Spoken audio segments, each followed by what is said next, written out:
Good morning. 3 minutes after 10 is the time. Keith sometimes says in my ear before the light comes on, he says, bright and breezy. And I sort of think, I'm looking at mortgages. I'm looking at interest rates. I'm looking at the exchange rate that you get on the pound versus the dollar. And even at one bureau de change in London yesterday, the euro, you'd get less than a euro in exchange for a pound. But bureau de changes, of course, work according to slightly different rules from the market in general. But the number of households due to refix their mortgages runs at about 300,000 per quarter, so about 100,000 per month. And it's set to peak at about 375,000 at exactly the time that the banks now seem to be predicting interest rates will hit 6%. I think today we'll do it like this, all right? We'll do it like we were just mates, sitting around a table, having a chat about what's going on. But we'll do it in an un-British way, in the sense that we will disclose a little bit of detail about actual finances. So I am currently paying X £1,000, and if interest rates happen, I will be paying 10,000. But do you see what I mean? And again, I don't know whether this is something that's going to concern you at all. I'm on a fixed rate until 2026, and it's low. So for once in my life, I have largely due to the ministrations of the magnificent Mrs. O'Brien, I am actually insulated from most of this for the foreseeable future. But looking at the numbers of people who won't be, it's proper scary. And I don't think that there is enough awareness yet, perhaps, of what may well be on the horizon. The likelihood of hundreds of thousands of homes and business owners being more or less completely destroyed. Because if the base rate goes up to 6%, a mortgage rate of about 8% will mean you're paying $2,000 a month. You're paying £24,000 a year on a $300,000 loan. And that's just the interest. That's before you're knocking off any capital at all. So, yeah, I know, bright and breezy. So I just want to talk. I want us to talk today, all of us to talk today, about the horizon. So I'll start with what I think I understand. Do you know who I really want to talk to at the moment? I really want to talk to Ed Conway, the economics editor over at Sky News. This is so unprofessional of me, but he's so reassuring. And I mean, Faisal Islam at the BBC is brilliant, but we can't talk to BBC journalists. But Ed probably could squeeze us in. But he's so busy over at Sky News because there's so much going on. Every time I look up at my screen, there he is. But I follow him on Twitter, and I find it really reassuring. I'm going to invite you to play the role of the economics expert on the programme today, either from a meta point of view, sort of floating over the whole of the landscape, or from a micro point of view, just speaking very specifically and directly about what is happening to you. Pete points out that, no, not Pete, I beg your pardon. Somebody's just pointed out, Paul, there you go, it wasn't Peter, it was Paul. Paul points out that every conversation in a pub at the moment is going to be running along these themes. I hope so, because I think it's really important, but I don't know. It's not a conversation I've had with anybody yet in a pub. I haven't been to the pub since the weekend, since Friday, so I wouldn't have been able to. 6 minutes after 10 is the time. This is how we're going to do it. What are you reckoning? So the reason why outfits like the Halifax and Virgin Money and other banks yesterday withdrew some mortgage products temporarily, removing fee-paying mortgages in the case of the Halifax. The reason why they have done that is because they think that interest rates are likely to go up. The markets, and we had this explained to us yesterday, the markets are now bets are being placed on interest rates hitting 6% early next year. So mortgage providers, mortgage suppliers are obviously looking at where they are likely to be on the loans they have made for the duration of those loans. And there is currently so much confusion and or concern about where they are likely to be that they have pulled the plug temporarily on some products, not on all products, but on some products. They're sort of saying, look, this is such an absolute skip fire that there's no earthly way we're going to lend you £250,000 on any terms at all until we've got a much clearer picture of what is going to happen and where we're likely to be. So off the top of my head, this is going to be hitting the rental sector pretty hard. This is going to be hitting people who live in buy-to-let properties whose landlords are essentially using the rent to pay off the mortgage. That's going to be pretty scary. If you're in that category, I'm not here to judge you today. I'm simply here to ask what's happening to you. If these numbers are real, these what would you call them? These renewals, these mortgage renewals are real. You're looking potentially at some sort of housing collapse, a collapse in the housing market. And don't take my word for it. They're now writing about this in the right-wing newspapers. A couple of things from the right-wing newspapers today that I think are interesting. Even the Daily Mail is describing the new Prime Minister of Italy as far-right. She comes from the same political background as Benito Mussolini. Older listeners may remember him. So you have even the Daily Mail describing her as far-right, even as some sort of fellow fascists on social media try to pretend that she isn't. And you also have the reports of Tory MPs, Conservative MPs, being fearful of some sort of collapse in the housing market. Wow. And it's only Tuesday. The mini budget, of course, was announced on Friday. If you were to remove the Queen's funeral and all the attendant ceremony from the last 3 weeks, they've only really been in Downing Street for a week and a bit, this lot. And the pound has already hit a record low. Mortgage products have already been temporarily withdrawn from the market. Newspapers are already reporting Conservative MPs fearful of a collapse in the housing market. Everywhere you go, theoretically, people should be deeply concerned unless they do what I tended to do as a younger man, which is make like an ostrich and presume that because I'm okay today, I'll be okay tomorrow. This is why I went to the trouble of finding out where I sit mortgage-wise at the moment, just so that I could either panic or feel a little bit reassured. And it means, of course, that a lot of people listening to this program are going to be looking at scenarios completely different from mine. You're thinking, oh, well, it's all going to have come out in the wash, isn't it, by 2024? Did you just burp on the radio, James? This is the content we tune in for. I did not, did I? No, I think I was just digesting my green tea of a morning. Keeps the energy levels up. If I did, I do apologise. Honestly, there's a danger I'm becoming too relaxed in the studio, I think. That is not something... I mean, bright and breezy is one thing, but being too comfortable and too relaxed... Keith hates the way that I manhandle the microphone, for example, because apparently if that comes out in your ears, as if there's some sort of wrestling match going on in the studio, which there isn't yet because no one's rung in. 10 minutes past 10 is the time. Well, lots of people have rung in, but we haven't put any of them on air yet. Here's the question. Big picture or little picture? Big picture, touch the Marvin Gaye's, what's going on? Little picture, what do you know about what's happening to you? I am a huge fan on this programme of using the experiences of individuals as lenses through which the rest of us can examine much bigger stories. And the problem with the property markets, or the relationship between interest rates and mortgages, and therefore the housing market, is, arguably the most important thing about the population's relationship with the economy. I say that simply because if you are a homeowner or a mortgagee, then you are looking at by far the biggest transaction, by far the biggest financial outlay you will ever make in your life. If I sound a bit distracted, it's because I'm trying to get my own ducks in a row so that I know exactly what is going on. The point is this, okay? Traders are betting yesterday on 6% rates next year. And, these are the people that make their money and their livings from placing bets like that. So they bet on both currencies coming down, different types of traders, the pound tanking, some people have made millions of pounds out of that, and what interest rates are likely to be next year. Because if you're in the business of buying and selling money, if that makes sense, then you will be making losses or profits according to where interest rates go.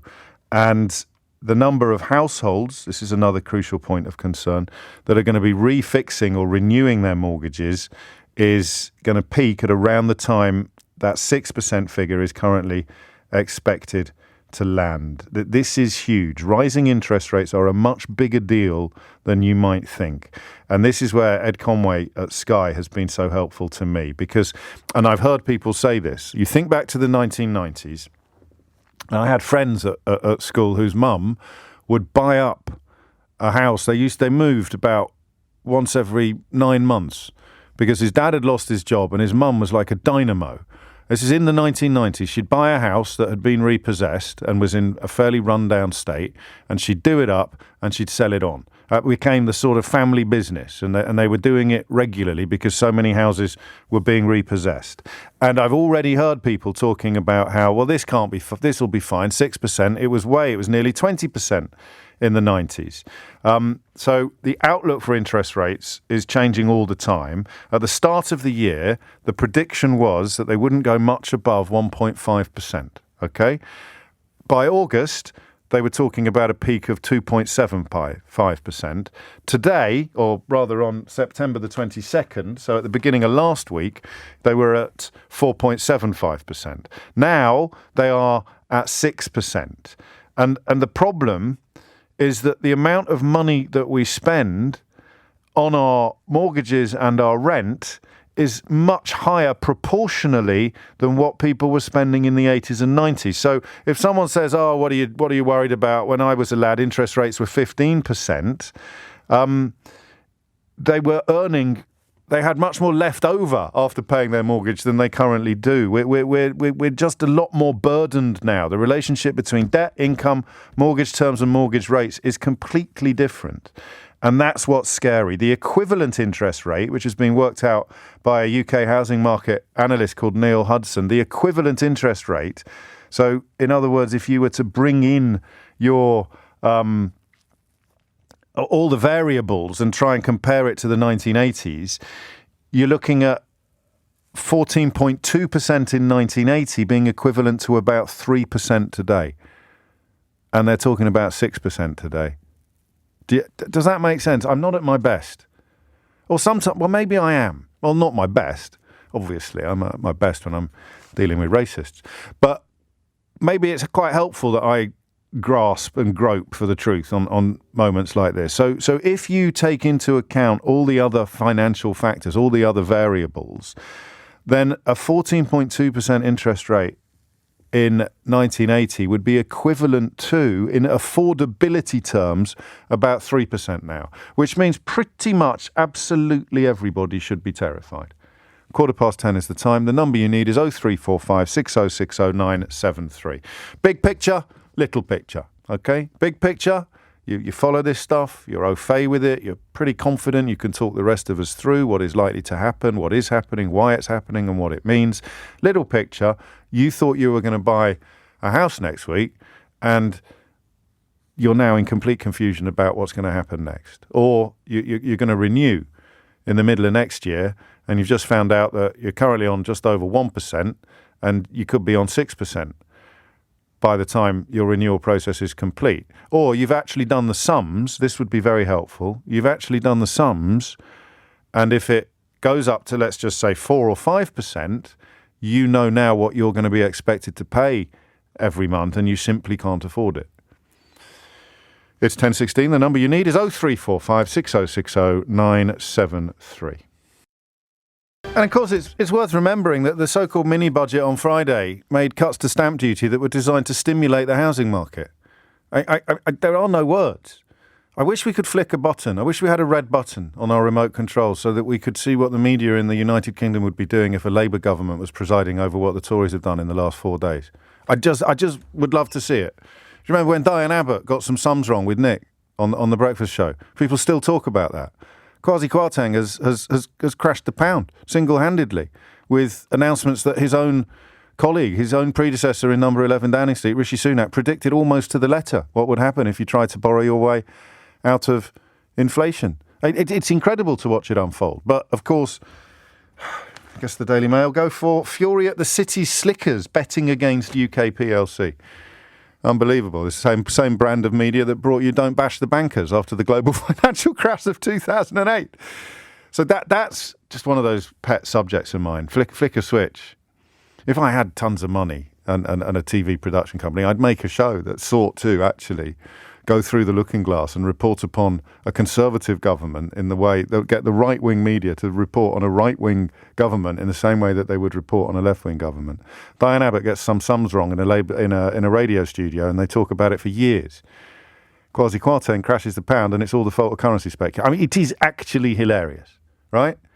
Imagine if this was a Labour government, borrowing billions and billions and billions of pounds, handing tax cuts to the wealthiest people in the country and potentially crashing the housing market, never mind the pound. Unbelievable. Ramsey is in Brentwood. Ramsey, what would you like to say? Hi, James. Yeah, Hello. I'm on a bit of a sticky wicket when it comes to this situation because I'm currently remortgaging and I've got an offer, but that offer expires just a month after my early repayment charges end. Right. So I have a really tight window to complete my mortgage. And since I got that offer, Bank of England base rates have gone up by 2%. And basically, if we don't complete at the end of November, we're going to have to go back to the market. That's going to take some time. There's probably going to be at least one more rate rise.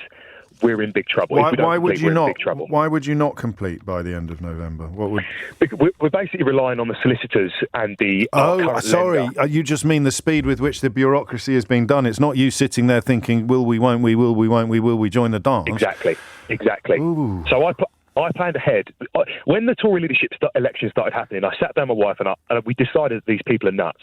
Did you really? We would. Yeah, and we would go for a 10-year fix, which is not something we'd usually do because of the length of time. Yeah. And I just said to my wife, I think we just need some security for 10 years. We've got 2 young kids. Yeah. Let's go for a slightly higher rate because, the world is mad. And I didn't think it'd be quite this mad, but I knew these people were crazy.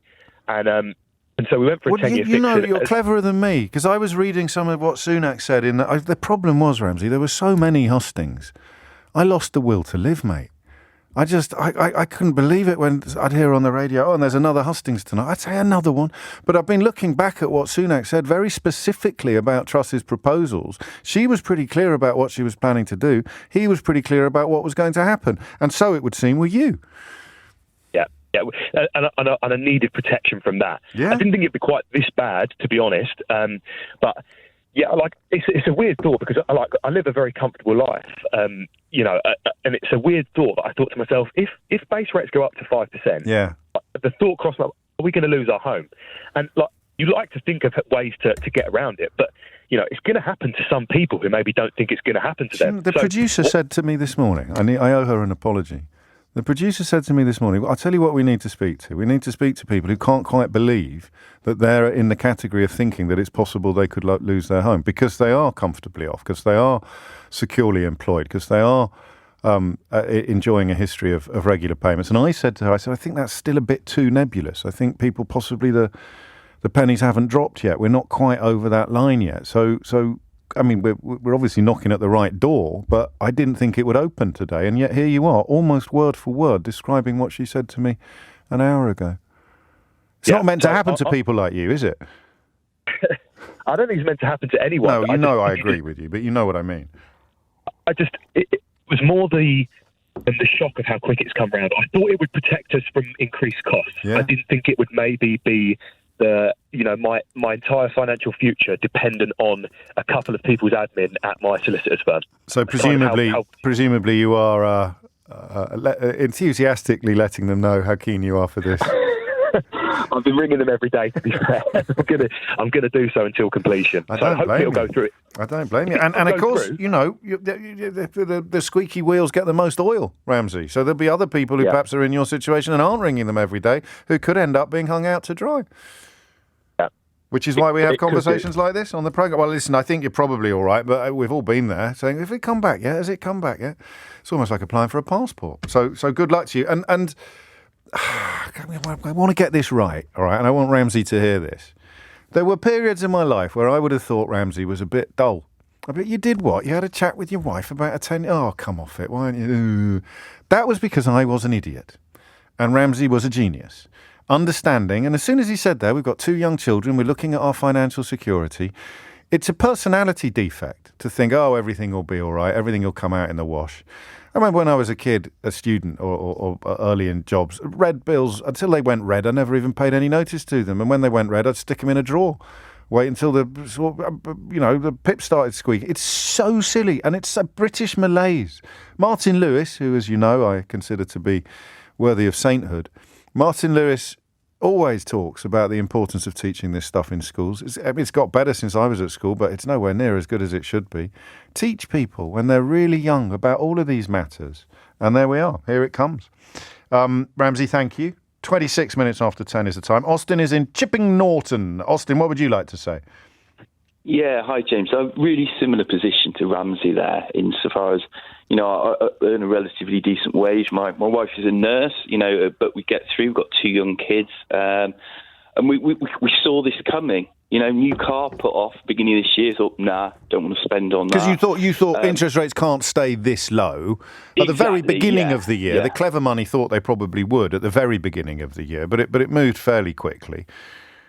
Yeah, exactly. And we were, so next September, our previous 5-year deal was up. We were thinking, well, actually, do we want to trust this government to handle the economy in a responsible way? And, you know, it cost us $3,500 to remortgage early. It's just gone through now, thankfully. Right. But that $3,500 for an extra £200 a month cost, because we've gone from a 1.2 to a 3.2, felt like awfully poor value for money until trust got in, and now suddenly it's looking like good value for money. And you know, and if it goes up to 6, it'll pay for itself in half a year, won't it? Exactly, James. And I think, you know, to your point about, you know, your pet subject around the kind of Daily Mail and, you know, Yes. what the right-wing media does in building this malaise for the kind of, you know, I don't want to class myself as an I'm all right Jack. I listen to yourself.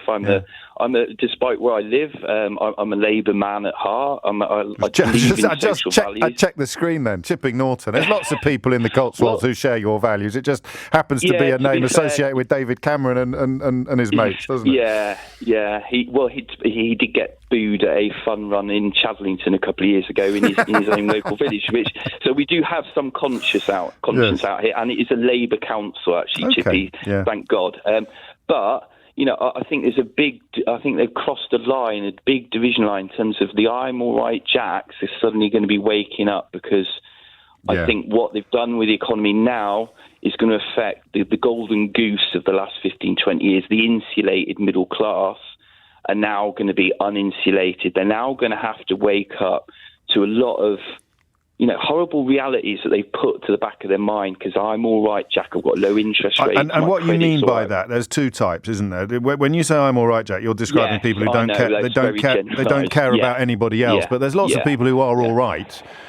Austin, I'm all right, Austin. They do care about other people. That's the constituency you're seeking to describe, and they're both going to get hit by this. I mean, unless you've been clever enough. I've just been lucky enough to get tied into a fixed rate deal for quite a long time moving forward.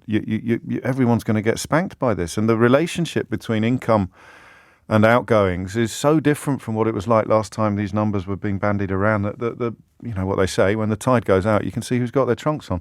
Austin, thank you. And $3,500 again, as with Ramsey. I don't know why, it's the Catholic in me, you know. I'm not like self-flagellating. I don't wear a hair shirt or anything like that. But I do feel that I owe them both an apology for having spent much of my 20s and 30s thinking that people who were really au fait with what was going on in the mortgage markets were a bit silly or dull. I was an idiot, an absolute idiot. And I'll tell you what, you can quote me on that. It's 10:30. Holly Harris is here with the headlines. 33 minutes after 10 is the time. I just want to point something out to you. It's a little bit like that tension between politics of envy and champagne socialist. You know, when you think about it, it is a very deliberate attempt to silence all dissent, all criticism of a status quo. If you've got a few quid and you think that the system is unfair, even though you've benefited from it, you're a champagne socialist. If you haven't got a few quid and you think the system is unfair, perhaps because you suffer under it, then that's the politics of envy. Nobody is allowed to criticise the economic system in a country where inequality is truly world-beating. Now, there's something similar that happens, and it's happened a lot since Brexit. It's those of us who care about each other, and I'm not going to say the country at this point, I'm going to say each other. Those of us who care about each other. How many people listening to the first 2 calls on the programme this morning would have come away from their radios thinking, yeah, oh, I hope it's not too late, but I'm gonna look in. I'm going to try and speed up, or I'm going to look around. Do you see what I mean? Thinking about others, doing topics like this because it might help other people make changes, make moves that might insulate them from some of the problems that might be on the horizon. That is caring about each other. Or, if I were to use that phrase, is caring about the country as a whole, i.e. patriotic. Right? Conservative MPs are already trying to claim that conversations like this one are talking the country down. It's not an opinion, it's counting, but it's talking the country down. These people who've spent 6 years now with their fingers wedged into their lug holes and their eyes tightly shut, screaming at the moon that telling the truth about everything from queues in Dover to the state of the economy to the tanking pound to the idiocy of Kwasi Kwarteng's mini-budget is talking the country down. And just so you know, I will never stop telling you the truth about what's happening in the country I care for, to the people I care about. But it does seem odd that we've now had in power for 12 years a party full of people who think that the truth is somehow talking the country down. And that is where we are today. Let me read you some texts. Adam is in Fife, Lauren is in Stanmore. We'll come to them next. Some of these will inspire sympathy, some of them will not, but all of them speak to the tectonic plates beneath our feet, beneath the property market in this country, are already shifting. A little point from Colin. A small story in the great scheme of things, but a huge story for one man and his family. At the present moment, I'm on a fixed-rate mortgage. We were looking to purchase a new house, but we would have had to renew the mortgage, and for that reason, we've pulled out completely. On Friday, Kwasi Kwarteng claimed he would be stimulating the property market by making cuts to stamp duty. There is one transaction all set to go ahead that is now completely over. Julie in Suffolk writes, my oldest daughter is doing the right thing, taking on the debt of a second degree to retrain as a much-needed clinician. She, her partner and his 2 children risk losing their home if interest rates soar. And by soar, we don't mean 15 to 20%, we mean 5 to 6%. Scott has worried about his parents not understanding a 6% base rate, not understanding how bad that is because they remember when it was 15% in the 80s. I've just worked out with my mortgage ending in late 2023 that if the base rate was 6%, my mortgage would be 7%. That's not taking into account house price drops or loan to value increases or anything like that. So you'd go from 1.09% to 7% and a mortgage would go from £648 to £1,205. That's an 85% increase overnight. And then you look at increases in energy, petrol, food. 50% of people with mortgages, he estimates, coming to an end in fixed terms will be in dire straits. And it is not, as he points out, really being talked about enough. And that's why we're talking about it. I left education. This is just apropos something quite different. I left education not long ago. James's comment just now about financial education got a bitter laugh out of me. Throughout my whole educational career, the most advanced teaching I got about money was how to count pence and pounds in primary school. I could never understand why we were never taught anything about personal finances and taxes. Just felt as if you finish your education and you're left on your own to figure it all out for yourself. And finally, Patrick, who I don't think is expecting you to get your violins out, but remember, everything has consequences. A butterfly flaps its wings in the Amazonian rainforest and a plant pot falls off a windowsill in Basingstoke. Patrick writes, imagine being that buy-to-let landlord with 50 properties on the go. Mortgages go up by, say, £300 per property. Little chance of passing it on to tenants. How's that going to sit with the electorate if the cabinet have to step in or if the government has to step in to prop up the landlords? And if you've been listening to this thinking, well, I haven't got a mortgage, I rent, doesn't affect me. I know you probably haven't been thinking that, but just in case you have, then don't forget, as Gary points out, I presume this will impact the rental sector too. Landlords will have to match the increased mortgage repayments accordingly, to which Wayne replies, I literally just woke up to the same thing this morning. So your landlord has probably got a mortgage, even if you haven't. And of course, even if your landlord hasn't got a mortgage, if he sees that the flat over the road has put up its rent by £200 a month, then he is going to probably, or she is probably going to do the same. So this matters to absolutely everybody. And on Friday, Kwasi Kwarteng claimed he was going to be providing the housing market with a much-needed boost. And that's the end of my TED Talk. Adam's in Fife. Adam, what would you like to say? Hi, James. Nice to speak to you. Likewise, Adam. What's on your mind? We are about to complete on a new build property. Right. We have a fixed rate, which is now looking like a very good fixed rate. Yes. But if our property isn't ready and we don't complete on it, on today's rate, we would go up from £650 a month to £1,100. If the rate was to then rise up to If it was base rate of 6%, then on a 5-year fix, we'd be talking around £1,300 a month. Can you afford that, if you don't mind me asking? If we really, really tightened our belts, would you want to yes. afford it? Is the second question, isn't it? It's the whole thing of that is all interest. £30,000 over 5 years in interest. I mean, we've probably spent about £12,000 on extras that we would lose, but there would be a consideration of, is it right for us at that stage? Yeah, well, that's the point, isn't it? I mean, that's swings and roundabouts side of it. And what's the light at the end of the tunnel now? Did we know? Do you know? Do you have an idea of how things could be improved? I mean, for you, it's getting everything done and dusted, as with Ramsey and Brentwood, getting everything done and dusted by the end of November, isn't it? Or whenever it is for you. That's it. And then it's looking forward on where are we at in 5 years' time. Everyone's saying it could be better, but at that stage, it's who knows? It's what do we do at that stage? But I mean, the stamp duty saving we're not going to get the stamp duty saving up here as it stands. I think the Scottish Government haven't made an announcement on that yet. So, but even then, that £2,000 that we would save would be swallowed up in 4 months. So yeah, it's going to be that if everything goes through, then it should be fine. But if not, it will be a case of, do we go ahead? And if we do, it's really going to change the lifestyle that we've got. And this is going to happen. I mean, there are some people who, I mean, it's all about when your mortgage starts and finishes, isn't it? It's an absolute lottery. Yeah, essentially. That's it. I know that's a statement of the bleeding obvious, Adam, but I'm always conscious of people listening who, like me, need as much help as is available to really get their heads around as much of it as possible. Because what you're describing is flirting with negative equity before you've even moved into the house, potentially. That's it, exactly. And we are at the whim. So we with it being a new build, luckily the provider that we chose allows up to 2 3-month extensions. Right. I know a lot of providers don't, and you need to choose a new rate.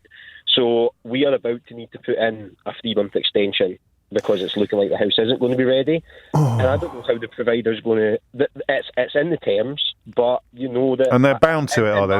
They can't do what Halifax, Virgin Money, Skipton and Scottish Building Society, Darlington and Legal and General, they can't just pull the product that you were about to... Because you've already signed up for it. Is that right? I see. Exactly, and it is in the terms, and it is in the terms that the reason that they offer the extension on new builds is in case there is interest rate rises. But I'm sure when they put that product out there, they weren't expecting the interest rate rises to be so quickly and so high.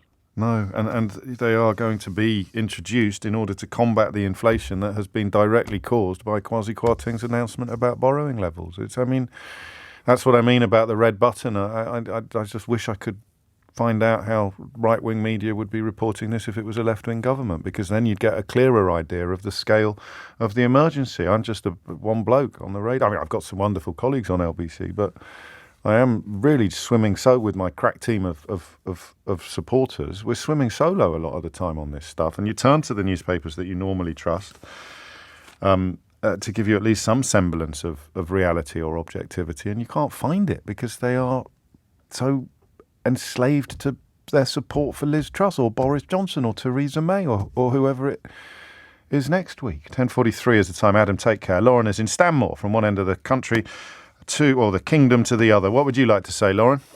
Oh, morning, James. I just wanted to speak to the situation that you were talking about before the last caller, Adam. Yes. I'm a landlord. And I bought I've got one property, buy-to-let, and I bought it 16 years ago and put down 25% deposit because I never wanted to be in that situation of having the mortgage be more than the rent. Yeah, of course. Or, a very small margin between the two figures. Yes. So that was always my ambition. And so for 16 years, I think maybe I've become complacent about that. But I'm on a variable rate because my other income from work is not enough for me to enter into any fixed rate mortgage. Yes, I understand. Because of the way the buy-to-let mortgage criteria has changed over the years. And I am so worried about this. I rent out my property to a guy who is severely disabled and he needs care. And so he's been there for 3 years. We recently renewed the tenancy, and I was in such a dilemma about it because I didn't want to increase the rent to make it unaffordable for him. Right. And at the same time, I was mindful that my mortgage is now kind of going up every month. And now if my mortgage goes up to 6%, it will be more than the rent I get in. So the fallout from this, you were talking about the butterfly impact. So what happens to me is I rely on that income. My husband is retired. Yes. So that income it's not just money that I put in a savings account. You know, there's this idea that landlords are just raking it in. I understand. It's I need clearly that money to live. And also your tenant doesn't want to be a homeowner. He wants to be a tenant. Yes, and that property is very specific for him because of the care that he can get at that property, that his father lives nearby, which is very important to him. Yes. And what's going to happen to him? That's the point, I think, of your call that some people may have missed, is that because they'll be thinking, well, you've made a ton of money on that property in all these years, but it's an asset that services itself through rent. And if you do have to cut your losses and sell it, you're worried about what's going to happen to your tenant. I am so worried. I'm worried for me, and I'm worried for him. So this fallout, you've got one mortgage that straight away is going to affect me, it's going to affect my husband, it's going to affect my tenants, it's going to affect his carers, it's going to affect his... Do you see what I mean? It's like, it's this whole big snowball effect on just one change like that impacting other people's lives, not just me as the landlord. And I'm really worried about it, James. Really, really worried. All I can say to you is that you're right to be, and forewarned is forearmed. But I think the fact that your mortgage is variable means you're more exposed than most of the people we've already spoken to today. Yeah, I mean, in the time that we were negotiating the tenancy renewal, my mortgage rate went up, and already what we agreed, it's been swallowed by the mortgage payments. And I just thought, okay, I'm just going to take it on the chin for this, not realising at that point, because this was back in August, which is not that long ago, is it, James? But no, it's last month, would you believe, Laura? Feels like quantum leap, doesn't it? It feels like a lifetimes ago.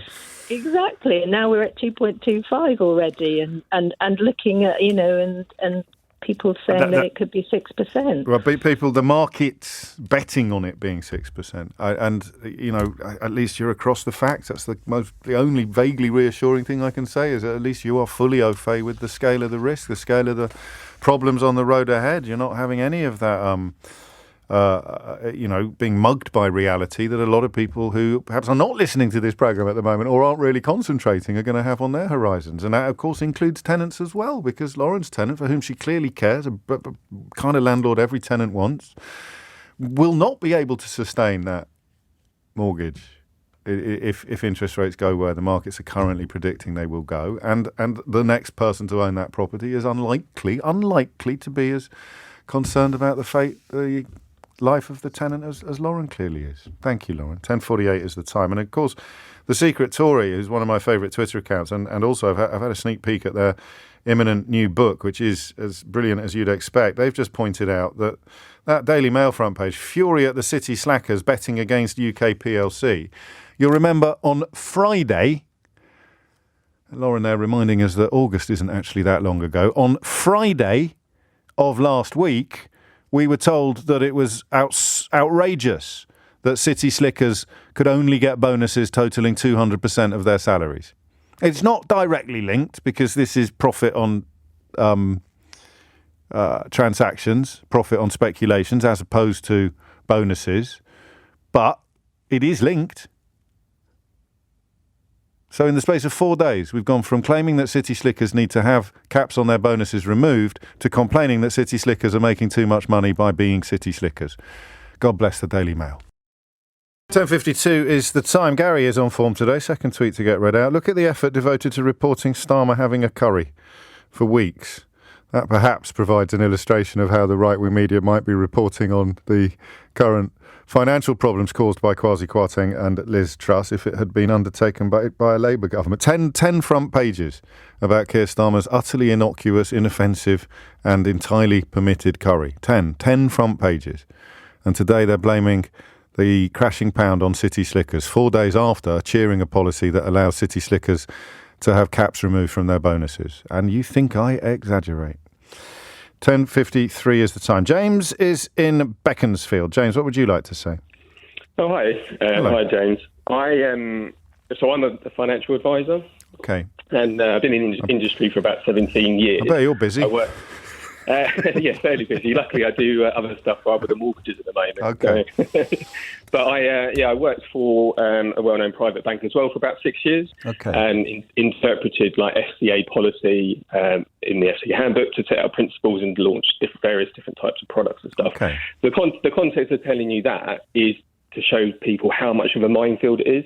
So I almost got caught out with my mortgage, and to give you some quick figures, I have got quite a hefty mortgage of about $750,000, but my interest payments, I was paying about 1.33%, which is about £800 a month, and my fixed rate is due to finish in December. Right. If interest rates do go up to 6%, my interest payments would be £3,750 a month.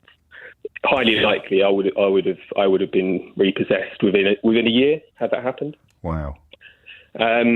But the only thing I would say to So what have you done to avoid that?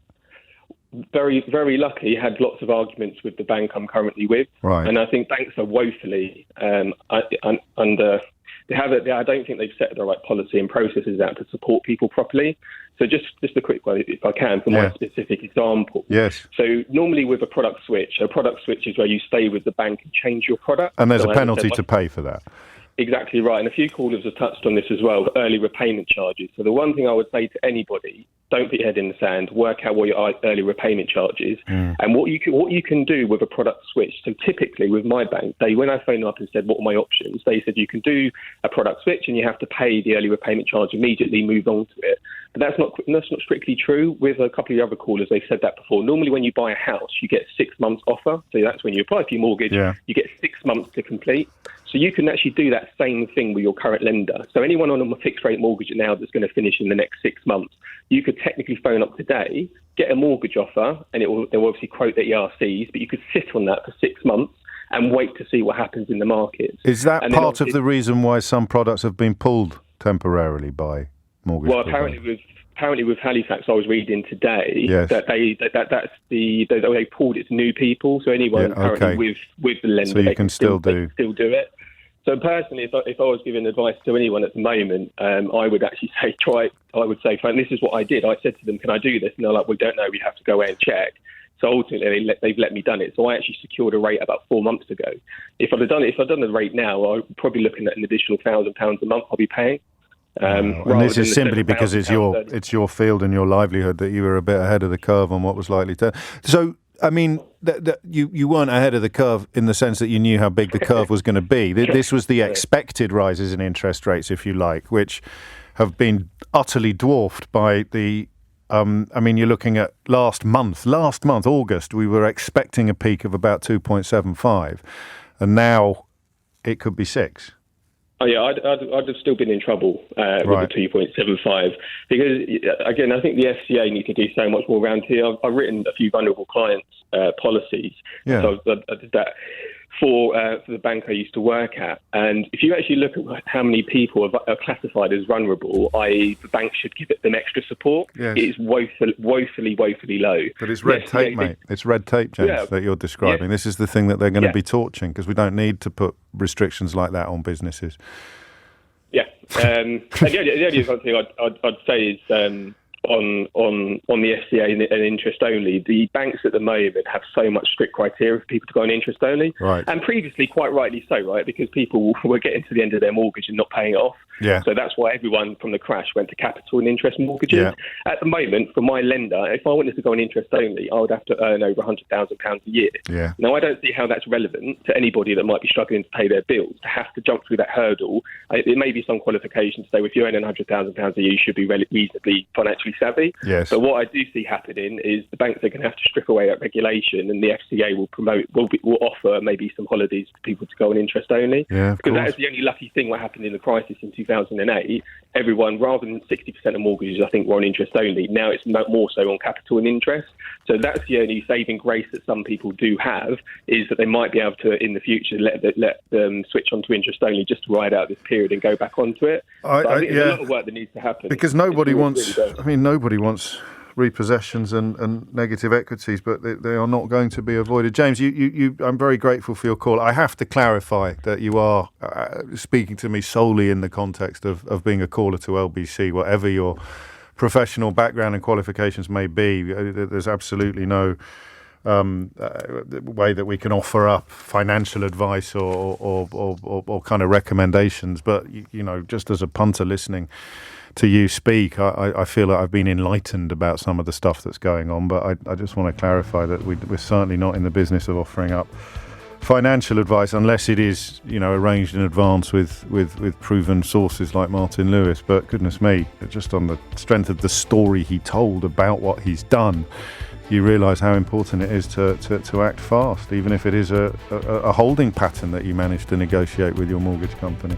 It's coming up to 11 o'clock. I found that story that I referred to because sometimes I say stuff to you and I think, have I actually got that right? Have I misread it? Are Conservative politicians really warning about a housing crash? And then I have a little panic. They clip it up upstairs and then they say, should we put this one out? And I go, hang on, let me just double check that I have actually seen that story. Well, I found it and it's even worse than I remember. I'll tell you about it after this.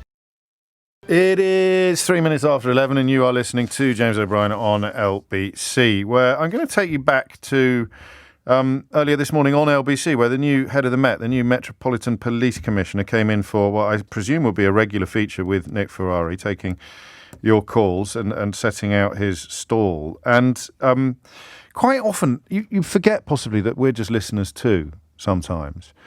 I miss stuff. I kind of only notice when I come in and I see the aftermath of people who've been texting The Breakfast Show, people who've been texting Nick or tweeting Nick, and I see, crikey, people are very exercised by that, aren't they? I didn't even notice that bit in that interview. I was drawn to the bit where he said that you should police a protest in exactly the same way, regardless of whether 1% of the public agree with it or 99% of the public agree with it, which I was tempted to do that as a phone-in topic, actually, because that means that you police, if it's legal, you police a far-right sort of National Front EDL march in exactly the same way that you would police an anti-fascist or a anti-racist protest. And of course, it has been brought into the spotlight by some police officers taking the knee at some Black Lives Matter movements, which absolutely enrages racists for obvious reasons. But there was actually a fairly cold logic, I thought, to what Mark Rowley said about that, even though it doesn't sit immediately comfortably with me. The job of the police is to show no fear or favour, which means they have to treat fascists the same as anti-fascists. But we're not going to do that as a phone. Sound like a game show host. I'm not going to give you that. I'm not going to give you that. I'm going to give you this. Look at what you could have won. I am drawn instead to comments about policing and the safety of women on the streets of London at night, which is, I've got teenage daughters now, so this has become very quickly. So isn't it amazing how quickly it happens?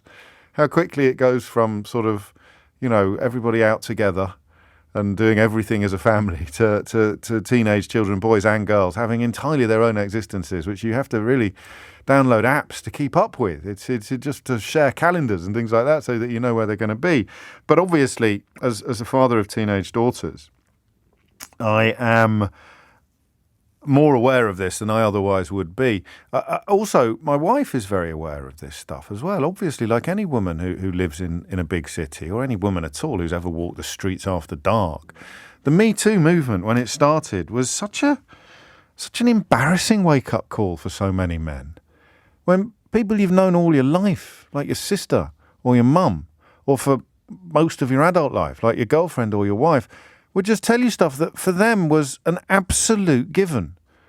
Yeah, I remember one really old pal of mine telling me that she carries her car keys, in the fist of the hand with a key poking out. And whether it would serve any purpose whatsoever in the event of her being accosted, or whether she'd have the wherewithal to take a swing at someone in the hope of the key doing more damage than a mere fist could do, I hope we never find out. But the fact that she did that completely normally, walking home from the railway station through a subway, and then finding out that your neighbour, who comes home a little bit later than you and is a woman, goes a completely different way to you and a completely longer way around because they don't want to go under the subway. And I hope I don't sound like an idiot. I've already put my hands up to being an idiot. That was at 9:30 this morning. If you want to get a blue plaque commissioned, that could be my next book, couldn't it? How not to be an idiot. The shock you have at the commonplace nature of it all. Is there a word there? Is there a word? Commonplaceness isn't a word, is it? Commonplaceness?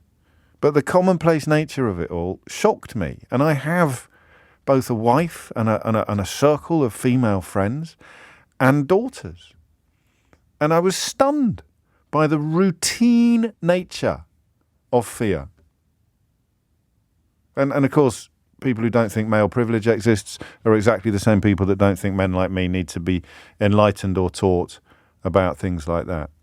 And let me make one thing absolutely clear. I don't think anyone's going to be silly enough to ring in on this, but obviously men are also victims of crime. I appreciate this odd movement out there. What about men? Men are victims of crime as well.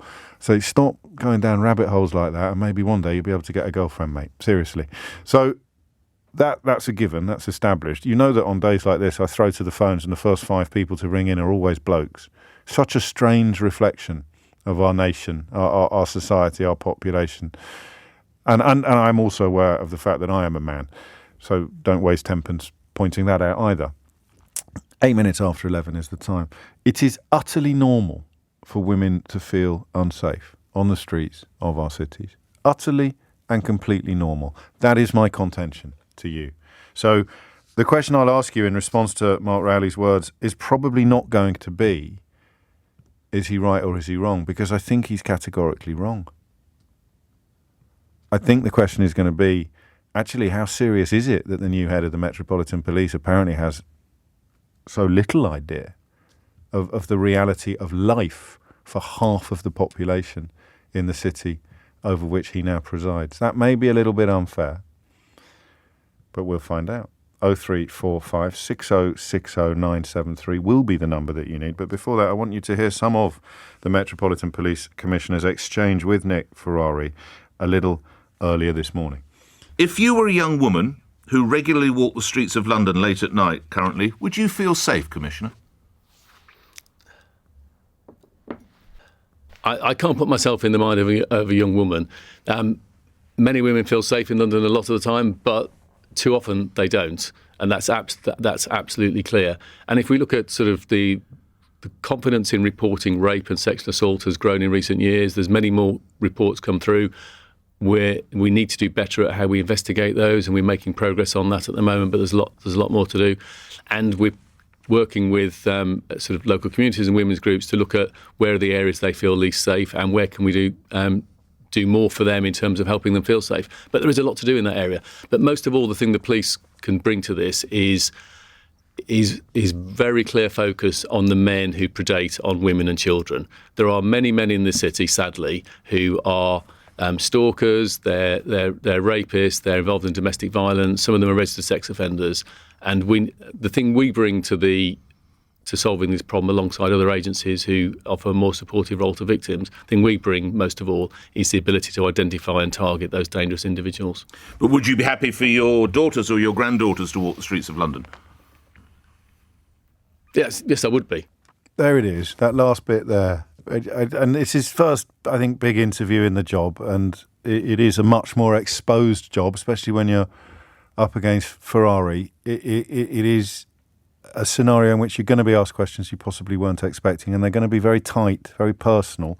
Would you be happy for your daughters and granddaughters to be walking the streets of London at night? To which I don't think he should have said yes. What do you think? 0345 6060973. So just a tiny bit of personal disclosure, because it's not really my story, it's theirs. But we do a lot of picking up, as you'd expect. Every parent, since time began, is doing a lot of picking up. And when we're not picking up, it would be a bus where someone has got onto the bus with them, and even if they've got off earlier, we'll be at the bus stop to collect at the end. And you know, we're talking like 11 o'clock at night. We're not talking 3 o'clock in the morning. But I don't think that he should have said that. On the other hand, I don't want to sort of paint a picture of my hometown, in this case London, but you will be talking about your hometown. I don't want to paint a picture of my hometown that sounds so unattractive, unpleasant and frightening, but I am a man. I am a man. Sounds like a Culture Club song is about to kick in, doesn't it? How does it go? Without conviction. No, I should never do that. I do apologise. I am, however, a man, and therefore I have no real clue except what I've been told by the people that I know. And I hope you don't mind if I include you in that category. What you have told me over the years is that the London you live in is not the London where a responsible senior police officer would be telling everybody else that it's safe for young women to walk the streets in the small hours or after dark. I could be wrong. I don't know. Genuinely don't know. But I want to talk at least as much about what Mark Rowley has said as I do about what you think is safe and is not safe. Do you see what I mean? His status fascinates me in this conversation. He is the head of the Met. The Met has just been through its worst period since the Stephen Lawrence murder, probably. It has just been through a period of scandal of all kinds, but with a particularly ugly misogynistic flavour. Whether you're talking about the murder of Sarah Everard or whether you're talking about the WhatsApp groups that police officers at Charing Cross were part of, or you know, the stories are, or the police officers who took photographs of those poor girls who'd been murdered. The misogyny that has been blatantly exposed in the Metropolitan Police Service speaks to me of a police service that isn't fit to look after young women, let alone a city where they are safe to walk the streets. So I want to know about the issue he is talking about. 0345 6060 973. But I also want to know how you feel as a woman, how you feel about the head of the Met saying that you're safe to walk the streets at night. They're two slightly different things, aren't they? They might be very different things. I'm equally interested in them, but it's the fact that the new head of the Met has said it that I am particularly drawn to, because I really don't think he should have done. I don't know how he could have answered the question better. I'd just say I think women should take all reasonable precautions, or you should always try to be accompanied, or you should always... Yeah, I really do think I could have done a better job. We may have to have another listen to the very end of that interview and then work out whether he should have really said something very, very different.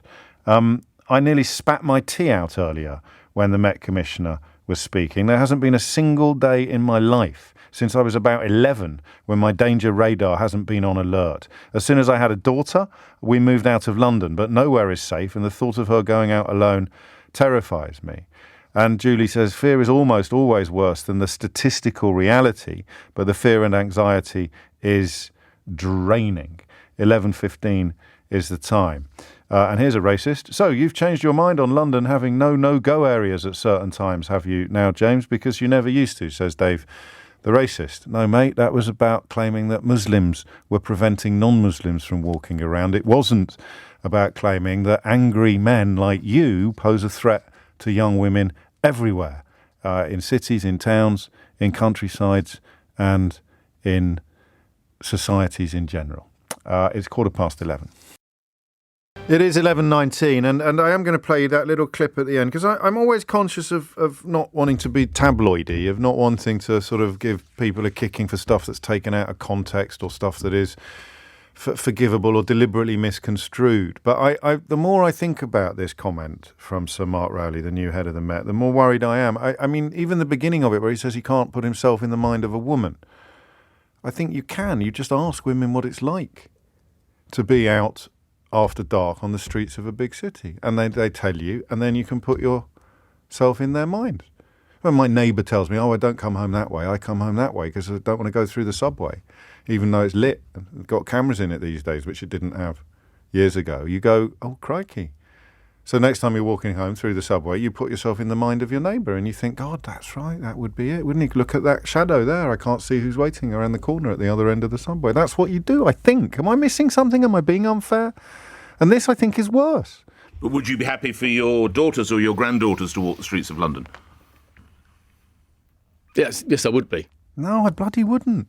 I mean, in some circumstances, and I guess in the second bit of the question, Nick doesn't specify after dark, but that's what the original question was about. I think this is bad. I really do. I hope I'm wrong. Zoe's in Twickenham. Zoe, what would you like to say? Hi, James. I've been waiting for a reason to call you, and this morning's conversation This sounds threatening. Absolutely. This sounds threatening, Zoe. What have I done? No, you're safe.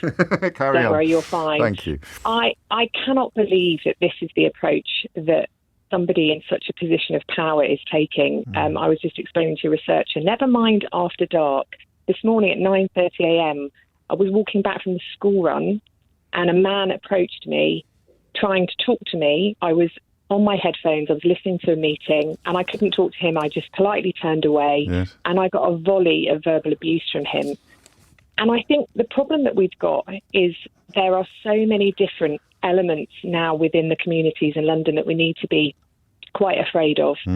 I, as a woman, and actually I've got a 12-year-old son, there's plenty of places that I wouldn't let him walk alone as well because of this rise of knife crime, which is affecting so many of our youth. And I think one of the really sad things is that since lockdown, what I've noticed is a rise in people who clearly have, not got the support that they need for some of the mental illnesses that they're facing. Yes. There are people who are addicted to substances and alcohol who are, proving to be a challenge. I live in a very, very small area of Twickenham where, we know most people. We've lived here for 15 years.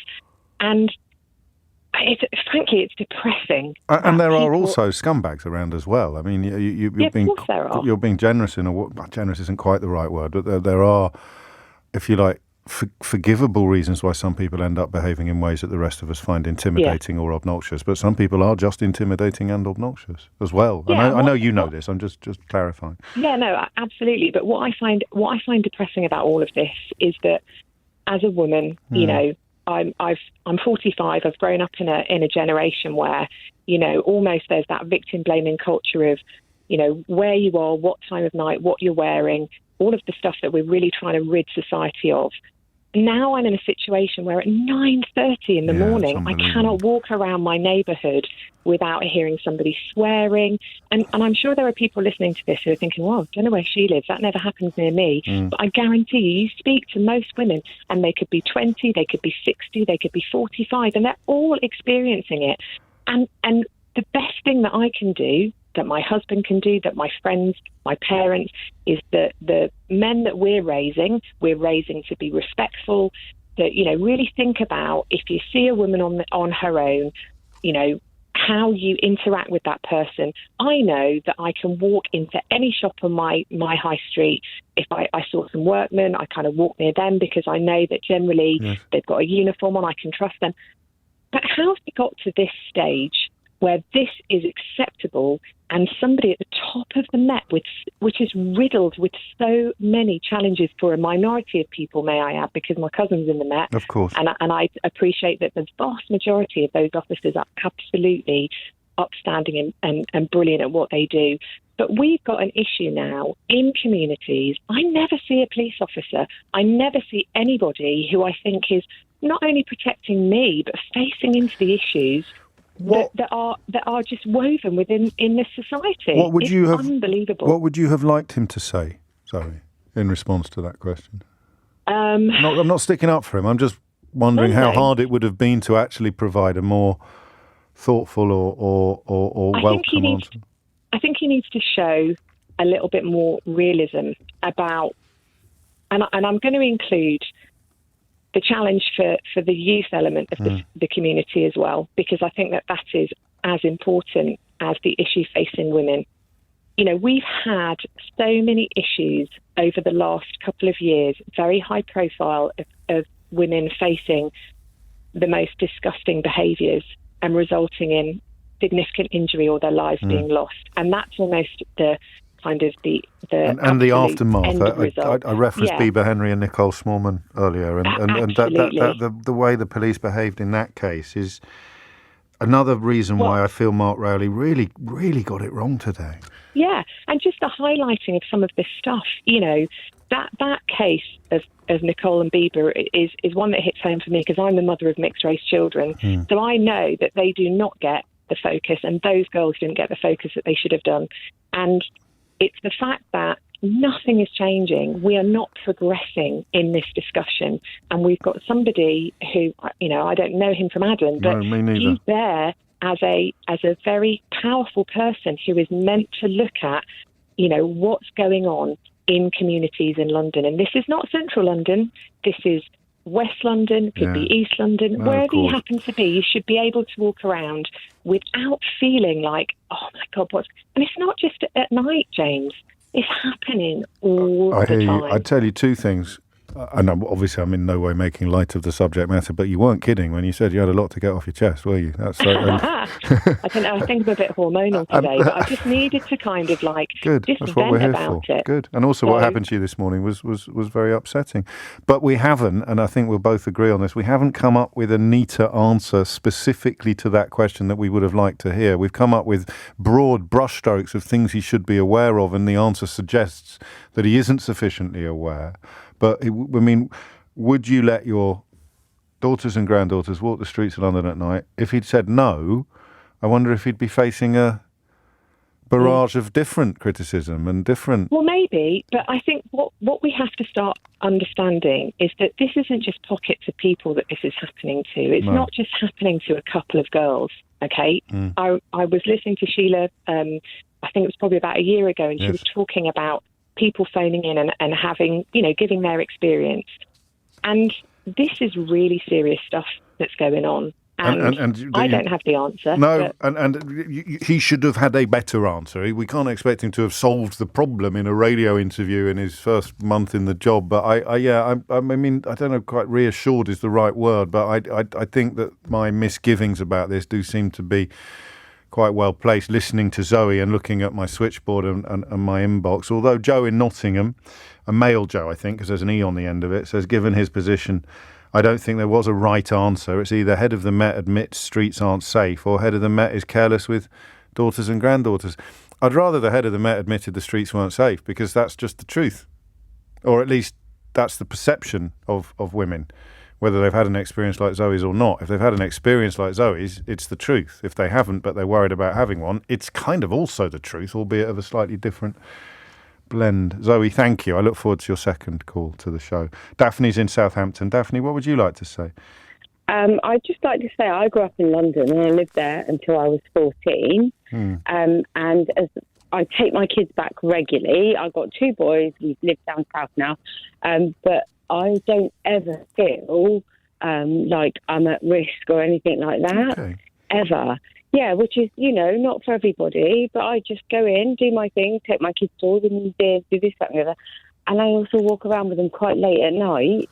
Yeah, on your own at night, though, we're talking about more. Yes, yeah. Well, I've done that myself as well. Yeah, okay.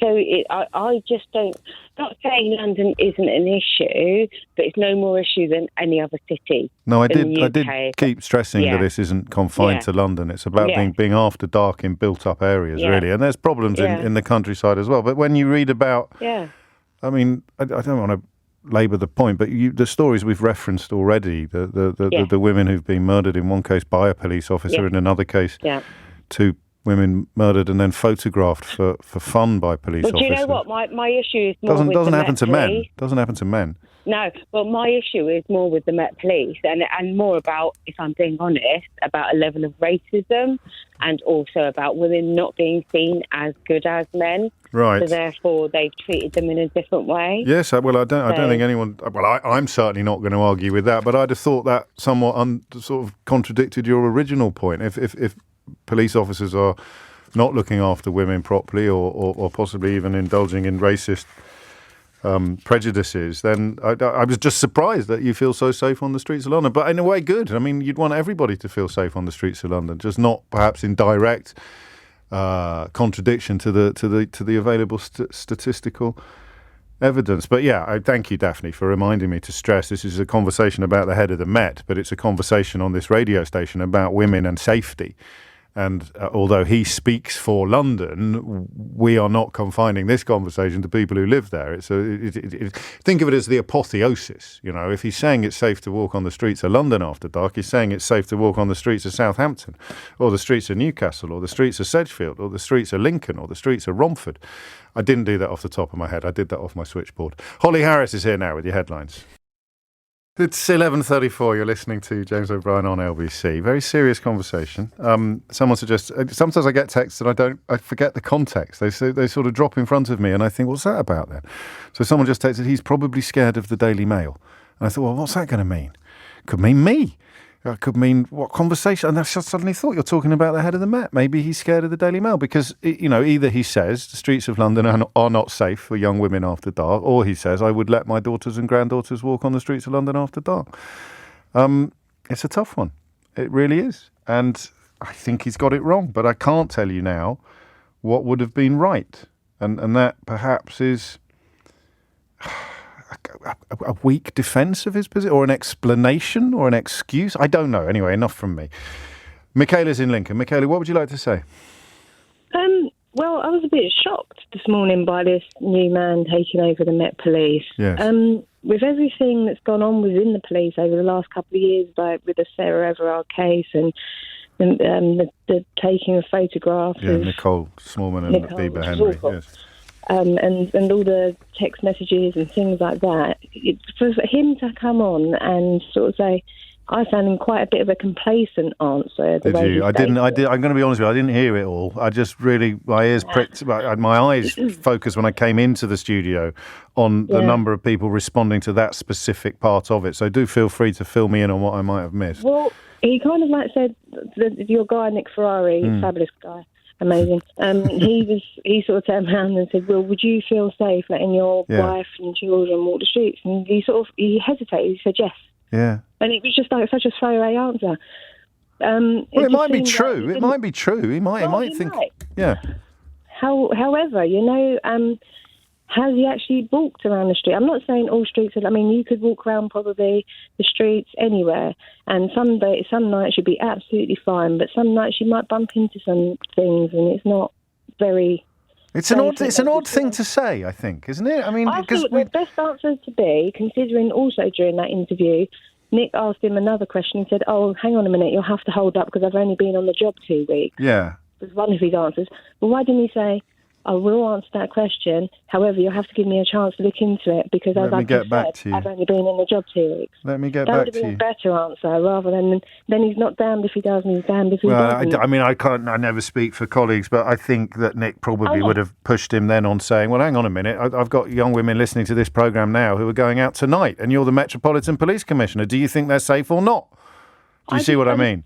Yeah, I don't know. It just seems a little bit... It's an odd one. I don't know. I mean, the harder we find it to come up with the answer he should have given, perhaps the harder it is to sustain the sense that he shouldn't have given the answer that he gave. But I still think, like you do, that he shouldn't have given the answer that he gave. It just seems to me to be, at the very least, blasé and at the very worst, a bit ignorant. But I don't know. I mean, again, we need our red button, don't we? We need to find out how we'd all be responding if he said, yeah, it's absolutely safe. Would we all be getting very upset with him about... No, I mean, I beg your pardon. If he said, no, it's not safe at all, they shouldn't be allowed, they shouldn't... I know. Or do what I just did and say, well, we always meet them at the bus stop or... But that applies to my teenage daughters. It wouldn't apply to them when they're 25. When they're 25, they're going to be making their own decisions about this. I'm not going to be picking them up from the bus stop. 11:37 is the time. Thank you, Michaela. Sarah is in Sedgefield. Sarah, what would you like to say? Yeah, I just think, I was very disappointed as a woman, actually, and as a campaigner to hear that comment this morning, because it doesn't give me much faith as a woman that he's taking the issue seriously if he's saying that he feels as though women, his daughter or granddaughter would be safe on the streets, because that's not the lived experience of most women. It's not, is it? Go on, sorry, I shouldn't interrupt you. Carry on. No, it's fine. It just made me feel really disheartened, because I thought, again, we've got somebody in a position of power who can do something, who's basically denying that there's an issue in the first place if he's saying that he'd be willing to let his daughter and granddaughter walk on the streets of London at night. What should he have said, though? Because remember, you can't. We've got a tourism industry. We've got the simple statistical fact that the massive majority of women walking the streets at night get from A to B quite safely, and you've got, there are other factors taken into account. So what should he have said? Well, I mean, I would have liked to have heard him say that he wouldn't let his granddaughter and daughter walk on the streets at night, because we actually started a women's street watch group in Newcastle in response to the number of women who told us that they don't feel safe on the streets at night. So I know that this is an issue. I feel it myself. Other women I speak to feel it, and we campaign for it. So then to hear somebody say, oh, well, actually, no, I'd feel perfectly safe letting a woman I love walk down the street at night. Most women know that the partners and men in our lives and other women in our lives ask us not to walk the streets at night. Yes. They say, don't go out at night, please. I don't feel safe and comfortable with you doing that. So we hear this messaging all the time, it's not safe. And then to hear from the head of the Met that actually he thinks it is safe, basically, he would let a woman he loves do that. It's just really disappointing. You said the words early on, Sarah, in your call. You said the words "as a woman," and that's crucial, actually, isn't it? Because you feel almost that he's not reflecting the reality that you recognise when he gives that answer, and it's a reality that he can only have described to him by other people. It's never a reality. I will never know the reality of walking through that subway as a woman. He will never know the reality of walking on the streets as a woman. But asked about daughters and granddaughters, he's answering as if he was a man, as if it was a man walking the streets. And that's what I think. I mean, I think that everybody, we all live in a different reality, and part of that reality is made up by our gender identity, for sure, and we're experiencing a different world. I was walking down the street with my cousin, who's a man, a few weeks ago, and as we passed a man on the street who was acting a bit suspicious, I turned to see what he was doing behind us, and he was following us. Right. And I said to my cousin, this guy is following us, and we sort of quickened our pace. But when we talked about it afterwards, he said, I've just realised that I never have done that. I never do that, what you did. I feel like I have to check behind me. Yeah. And I do it all the time without even thinking about it. I pass somebody on the street and I look behind me to see, have they started to follow me on the street? And we just have a completely different lived experience. So your cousin was surprised by this? Am I right? Very surprised. Yeah. And he's a local councillor, so I'm glad that he saw it and recognised it, because he can actually, maybe do something about that. And he does kind of listen when we say, look, this is the issue. Well, I hope I'm like that as well. But why are we surprised, do you think? I know this isn't what you rang in to ask, but just you can be my therapist for 5 minutes on this one. Why? Because for me, it was the Me Too stuff that prompted conversations that took me by surprise, and they were conversations that were being held by people I know really well, people I love. I don't have any cousins, but if I did, it would have been my cousins. How can he be surprised? Why do you think that is?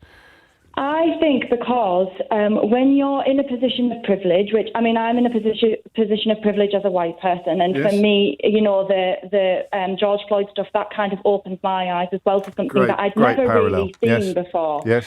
And I think when you're in a position of privilege as a white man, you've never really had to fight for these things or think about these things before. And it's not until someone sometimes maybe that you love says, actually, of course this is an issue for me. I talk to my girlfriends about this all the time. Haven't you heard us? Haven't you seen us? That you actually open your eyes and think, oh my goodness, this has been happening under my nose and I have not noticed it until now. And I think it's about being open to those conversations as well. I definitely censor myself as a woman sometimes in conversations with men about the issues that I face every day, and I know lots of women do, but I think now we're starting to come forward and open up a bit more about it as well. So perhaps Sir Mark Rowley's, the women in Sir Mark Rowley's life need to stop censoring some of the conversations they have around him. Maybe. I don't know. If I was if I was a woman in his life, I would probably be pulling him up and going, really? Yeah.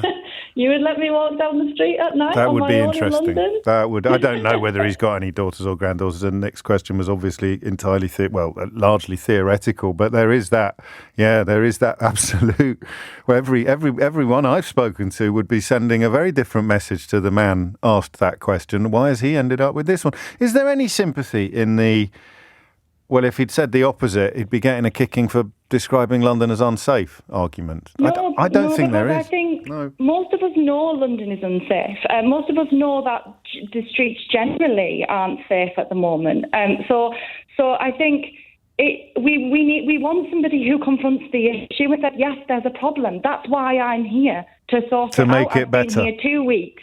Give me some time, I'll sort it out for you. Here are all the wonderful things that I have planned to do to fix this issue for you. I would prefer that than someone turning away and saying, I don't think there's that big of an issue. That doesn't give me faith as a woman that he understands the scale of this problem.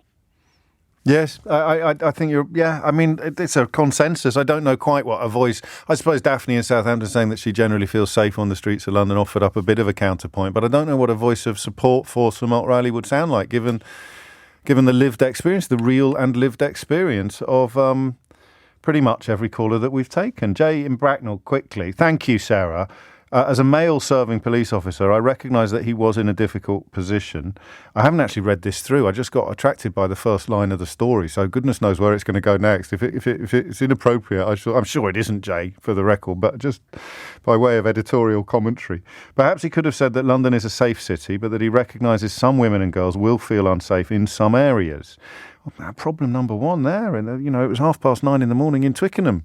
For Zoe, our first caller of the hour, perception of safety is an individual thing, but it's important to recognise the sense that some women and girls may have. He could have then linked it to the efforts he wishes to make to bring back community policing. Yes, that's true. Maybe he did, actually, so that local issues and people's perception of crime and safety in specific areas can be addressed. I'm just an inspector and I'm not live on the radio, so I can see the difficulty. I agree with you, up to a point, Jay. I do agree with you, and I have made that point. It's 11:45. This is helpful from Emma. It's not even the fear of being attacked or injured or worse. It's the anticipation of conflict that might need to be de-escalated. Hypervigilance to not catch the eye of someone out to cause trouble or distress.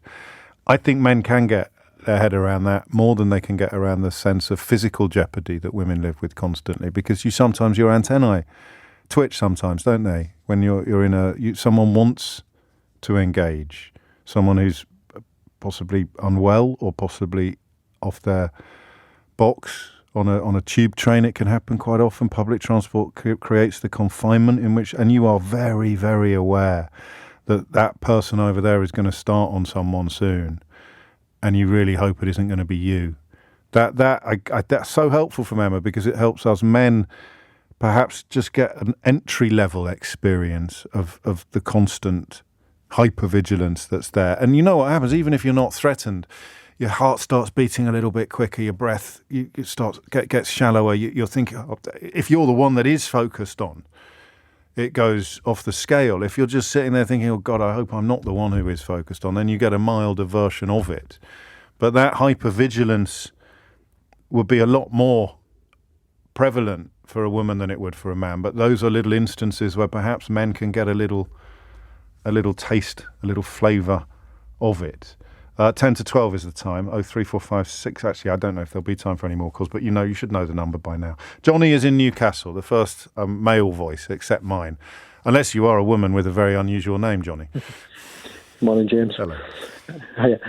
So James, just to give you a bit of background, I'm a detective in a Northern Police Force, but I'm in the unusual situation that I live in the north, and my partner has a very successful career in London and has a flat in a really nice leafy part of North London, right, which I've just returned from.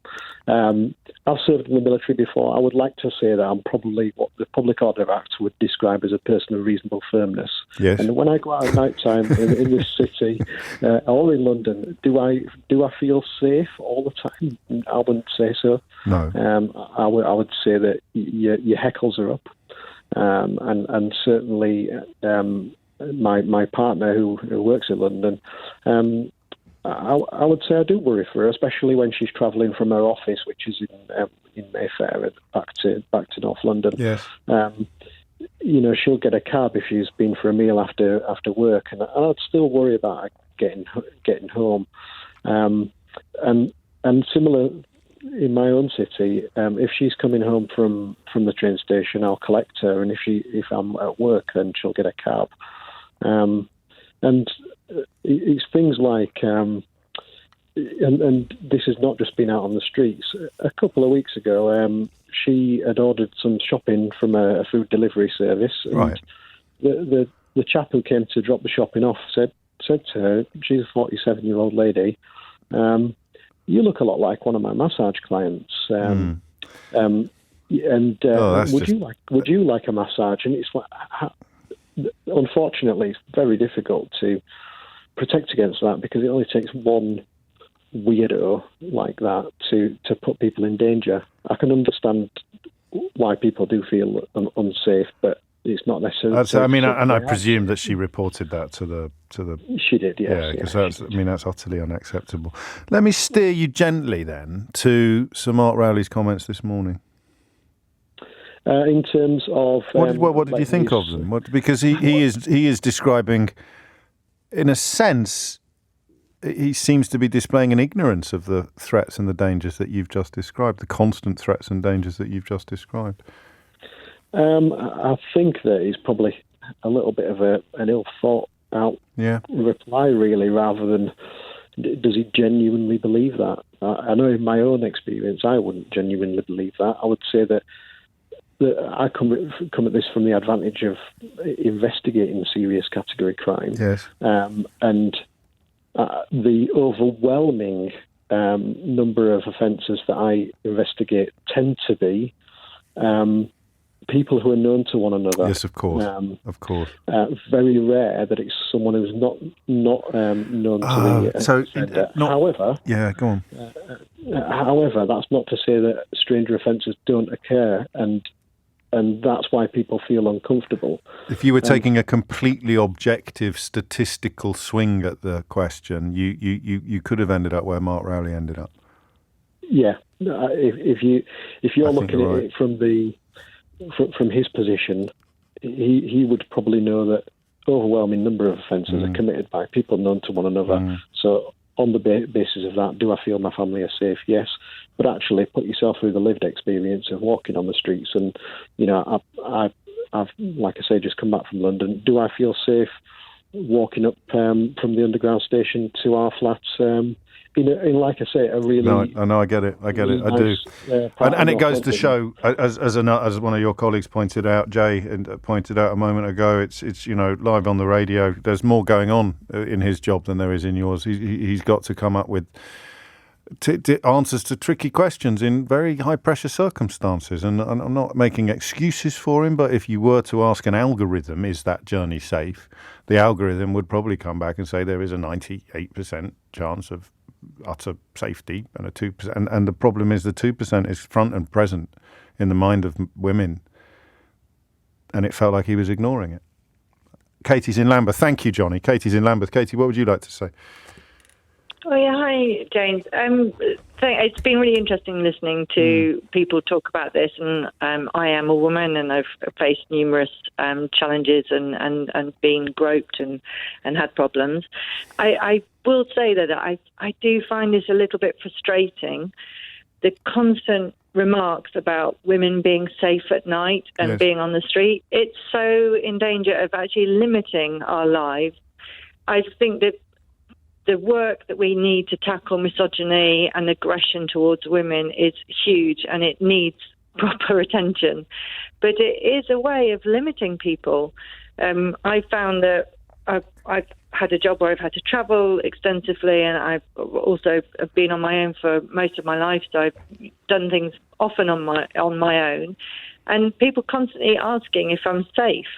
No one ever asks that when you tell them when you're online dating, and as your previous caller mentioned, most of the aggression comes from partners. Yes. So it's an unrealistic approach.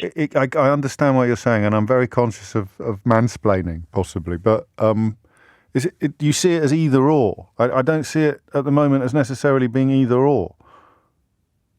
No, I'm not saying it is either or. I'd love to see something tackle something to tackle both the stranger danger and at home.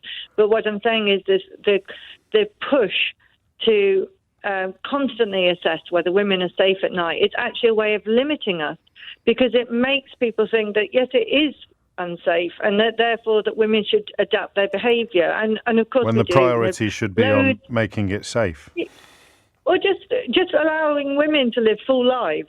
Yes. You know, if you make everyone feel nervous, then it reduces the number of people who do want to go out people at talking different to times me, and do want to take public transport. Yeah, no, I do understand what you're saying, and I'm acutely conscious of its power. But, for example, in the last hour, the people talking to me haven't been made fearful by conversations, or reports. They've been made fearful by experiences.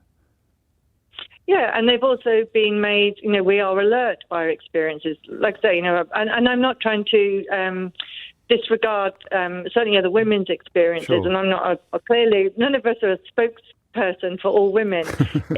My experience is, yes, I've had these, I've had physical attacks, you've had the constant verbal But you can't live your life but Yeah, but it's in the day and night. But it is also as well very frustrating that we are constantly being either idealised into powerlessness or forced into worrying into powerlessness. And it's actually reducing the opportunity and the incentive for women to go out and see the world in its full way. And so no, I do. For me, I think understand. It's maybe the framing of this discussion about women on the streets at night. Well, the framing of this to the discussion is night. about what the head of the Met said, actually. I mean, as much, if not more, about what the head of the Met said and how women have received what he said than it is about the issue of safety. But, of course, you can't answer that question without referring to safety. So do you not worry, then, when you're out on your own after dark? No, yes, I do. I definitely adjust my behaviour in different ways. But like I say, we it's should not talk about that limited less. No, but it's not limited to the night. It's not limited to when I'm on the streets with strangers. I've also been assaulted at work, so it doesn't really it doesn't. No, but if the head of the Met had been asked, if the head of the Met had been asked this morning about people being assaulted at work, then obviously that's the conversation that we would have had for the last hour. But he wasn't. He was asked about women walking on the streets after dark. So that's the conversation we've had. But that is partly as well about Nick Ferrari framing that discussion, isn't it, about women being unsafe at night. I understand everything you said, and I will take it on board and be aware of it. But I can't. I do see exactly what you mean, and we should talk about the other areas of life as much as we talk about this particular question of after dark. And it is underpinned, as I said throughout, it is underpinned by the fear that you create a culture of fear. The problem is statistics versus feelings, isn't it? And you're ramping up the feelings when you have conversations like this without actually paying much heed to the statistics. And it leaves Mark Rowley in a possibly impossible situation when he is answering a question he was asked, as Katie reminds us, and therefore has to answer it directly. But it leaves him looking as if perhaps he's doing what Katie describes and concentrating too much on certain areas of threat and perceptions of threat rather than acknowledging all of them. It's coming up to 1 minute after 12. All right, here's a challenge for you. The subject in the next hour, I don't think I've ever done on the radio before, but it is arguably one of the single most important political issues that has faced the United Kingdom in centuries. 4 minutes after 12 is the time. Never has the phrase, "don't let the perfect be the enemy of the good," been necessarily more relevant than it is to the topic that we're about to discuss next. I did this at A-level. God, that's such a long time ago. I did this at A-level, and I'm pretty sure I did it in the debating society at school. But I don't think we've ever done it on the radio. The problem is, of course, that I've been doing this job for so long now that you will no doubt remind me that I did actually do it in 2002 or something like that. Was I here in 2004? And indeed again no, of course you're not going to remind me of that. But I don't think we've ever done it. And there are two reasons why we've never done it. The first, obviously, is that I don't know how interested you are in it. And the second is it's really complicated. And I know that because I did an A-level in it. So you talk about PR, and already you're talking about a million different proposals to replace the first past the post system that we currently have. PR standing for proportional representation. So in its simplest and its purest form, it simply means that the legislature, the parliament, will reflect in its membership the reality of a nationwide vote. There are some astonishing anomalies in our electoral system. There have been elections in which the winning party received fewer votes overall than the losing party. Off the top of my head, I'm going to struggle, but certainly in the 70s and possibly subsequent to that as well. In America, of course, they talk about the popular vote, and you have cases of presidents losing. Didn't Trump lose the popular vote but win? I think Trump lost the popular vote when he actually won the election, but lost the popular vote. I could be wrong about that, but it certainly happened in the UK. And that is one anomaly in our system, one flaw in the system that we have. Another is, think about how many people vote Green, for example, in this country, in constituencies where, to be frank, if they're not in Brighton, they haven't got a hope in hell of winning. Loads of people, particularly younger people, very keen to vote Green. And yet it is a largely pointless vote in terms of delivering representatives to Parliament. You might live in a constituency that would return a candidate wearing a certain coloured rosette, even if the candidate was a sack of spuds. A sack of spuds with the right coloured rosette on will win in some constituencies in this country. Although I think we might be entering a period where that is less true than it has been for generations. I think we may have just thought of, or rather just seen for the first time, the beginnings of a breach from that model with the so-called red wall in the last election. It could go the other way. I think it's got to be a lot of traditional Tories at the moment looking at this lot and thinking, oh boy. So that's another reason why our current system is problematic, because it renders millions upon millions of votes largely pointless. And of course, then you've got the other side of it, the fact that where the Greens are on the side of the angels, so you have fascists and racists who would also get seats in our parliament if we introduce proportional representation. Even Nigel Farage, as long as there weren't too many people dressed as dolphins standing against him, even he might have ended up in the House of Commons if we'd had proportional representation. In fact, I think he almost certainly would. And there'll be people listening to this still, I presume, who would welcome that idea. He could start he's already done that today. Start complaining about people from the subcontinent now have replaced the Romanians and the Poles, and there's too many of them coming here. So, you've got all manner of issues with our first past the post system. 5, actually, American presidents apparently won the election but lost the popular vote, indeed including Trump. And that creates an appetite for change, an appetite that has become so great in the Labour movement that Conference actually voted yesterday to support electoral reform. Sir Keir Starmer has been pretty lukewarm about this, and a vote at Conference in no way compels him to put it in the manifesto, but the Conference has voted in favour of putting it in the manifesto. In fact, I think Keir Starmer's already ruled out supporting electoral reform in the party's next manifesto and is therefore likely to ignore the vote. But you had Unite, Unison, the Communication Workers Union, various other big unions. The GMB is actually opposed to it, but the weight of the vote is such that it is now probably further up the political agenda than it's been for quite a long time.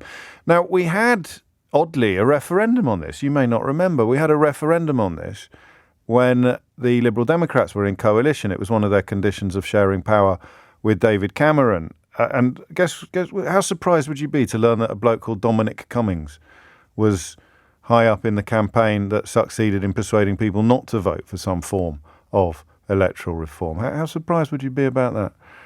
And yet that was not necessarily proportional representation in its purest form. I think that was an alternative vote system, wasn't it? Again, this is why it's an A-level subject. If it wasn't really complicated, it wouldn't be an A-level subject. And you're supposed to know. I am now dragging up 32-year-old memories. So off the top of my head, you've got the single transferable vote, STV. You've got AVS, the alternative vote system. You've got all manner of things going on. And that is the second reason why I don't think historically I've done this as a radio phone-in programme. Because I say, are you in favour of PR? You ring in and say, yes, I'm in favour of PR. And I say, are you in favour of the single transferable vote? Or are you in favour of the alternative vote? And there are others as well. It's 32 years since I did my A-level. I've forgotten what the others are. It's about 5. I've got some memory in my mind of there being 5 separate, popular, proven methods of electoral reform from first past the post system. Whether or not they qualify as proportional representation, I do not know.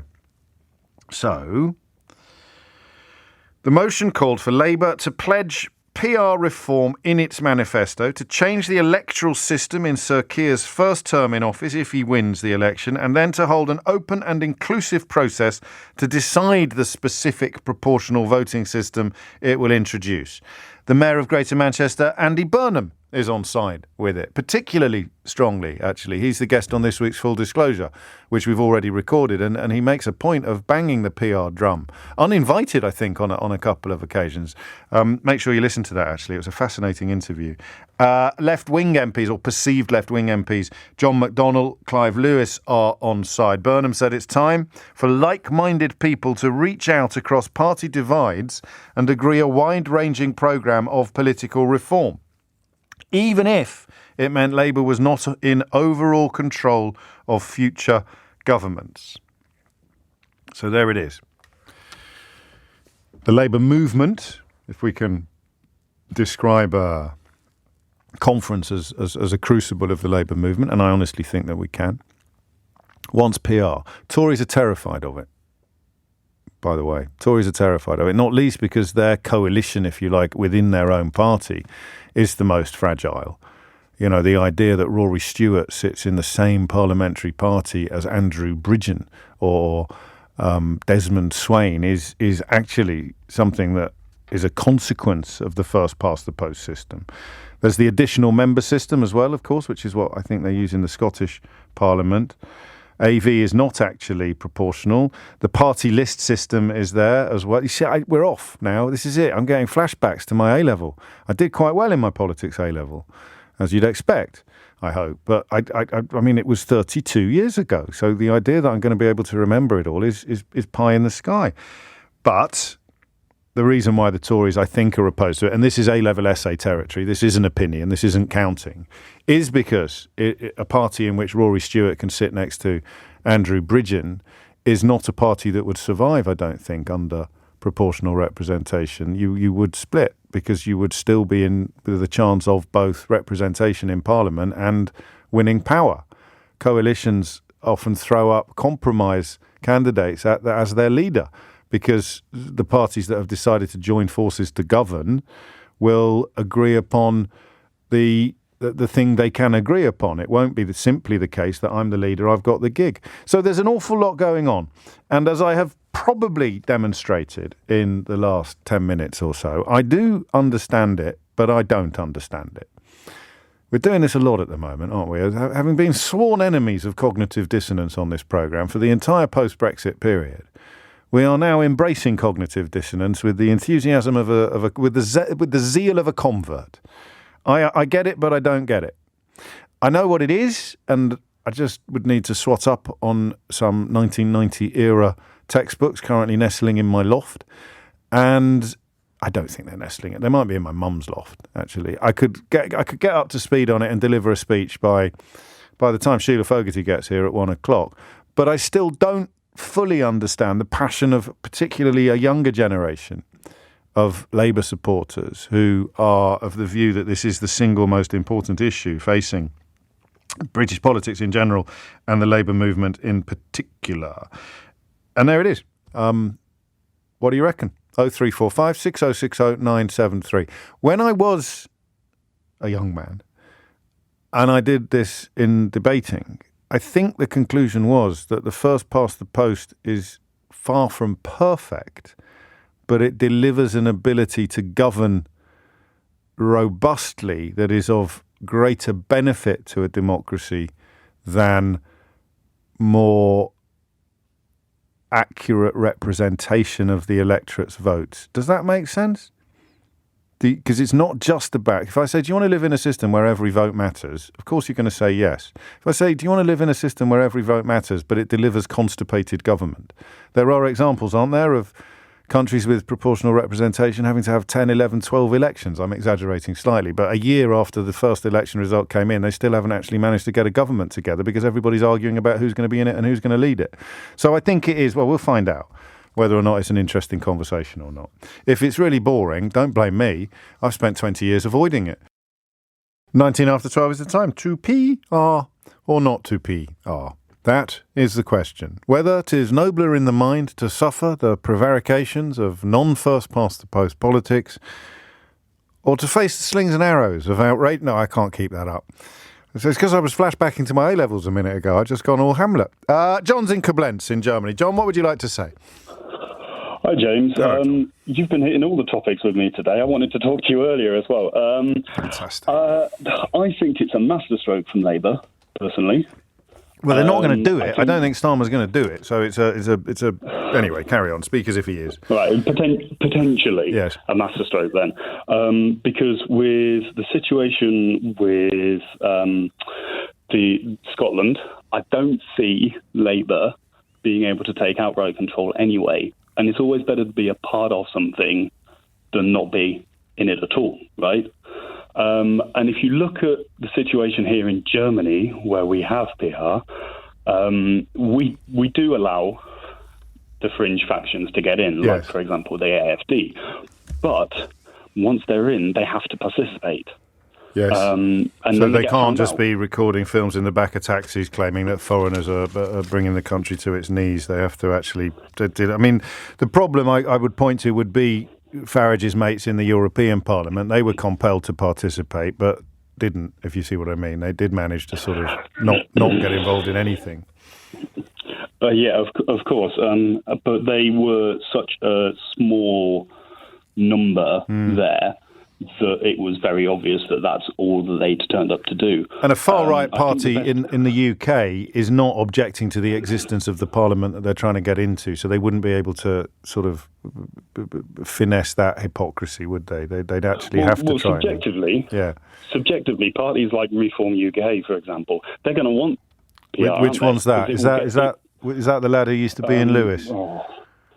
I'm not sure, to be honest.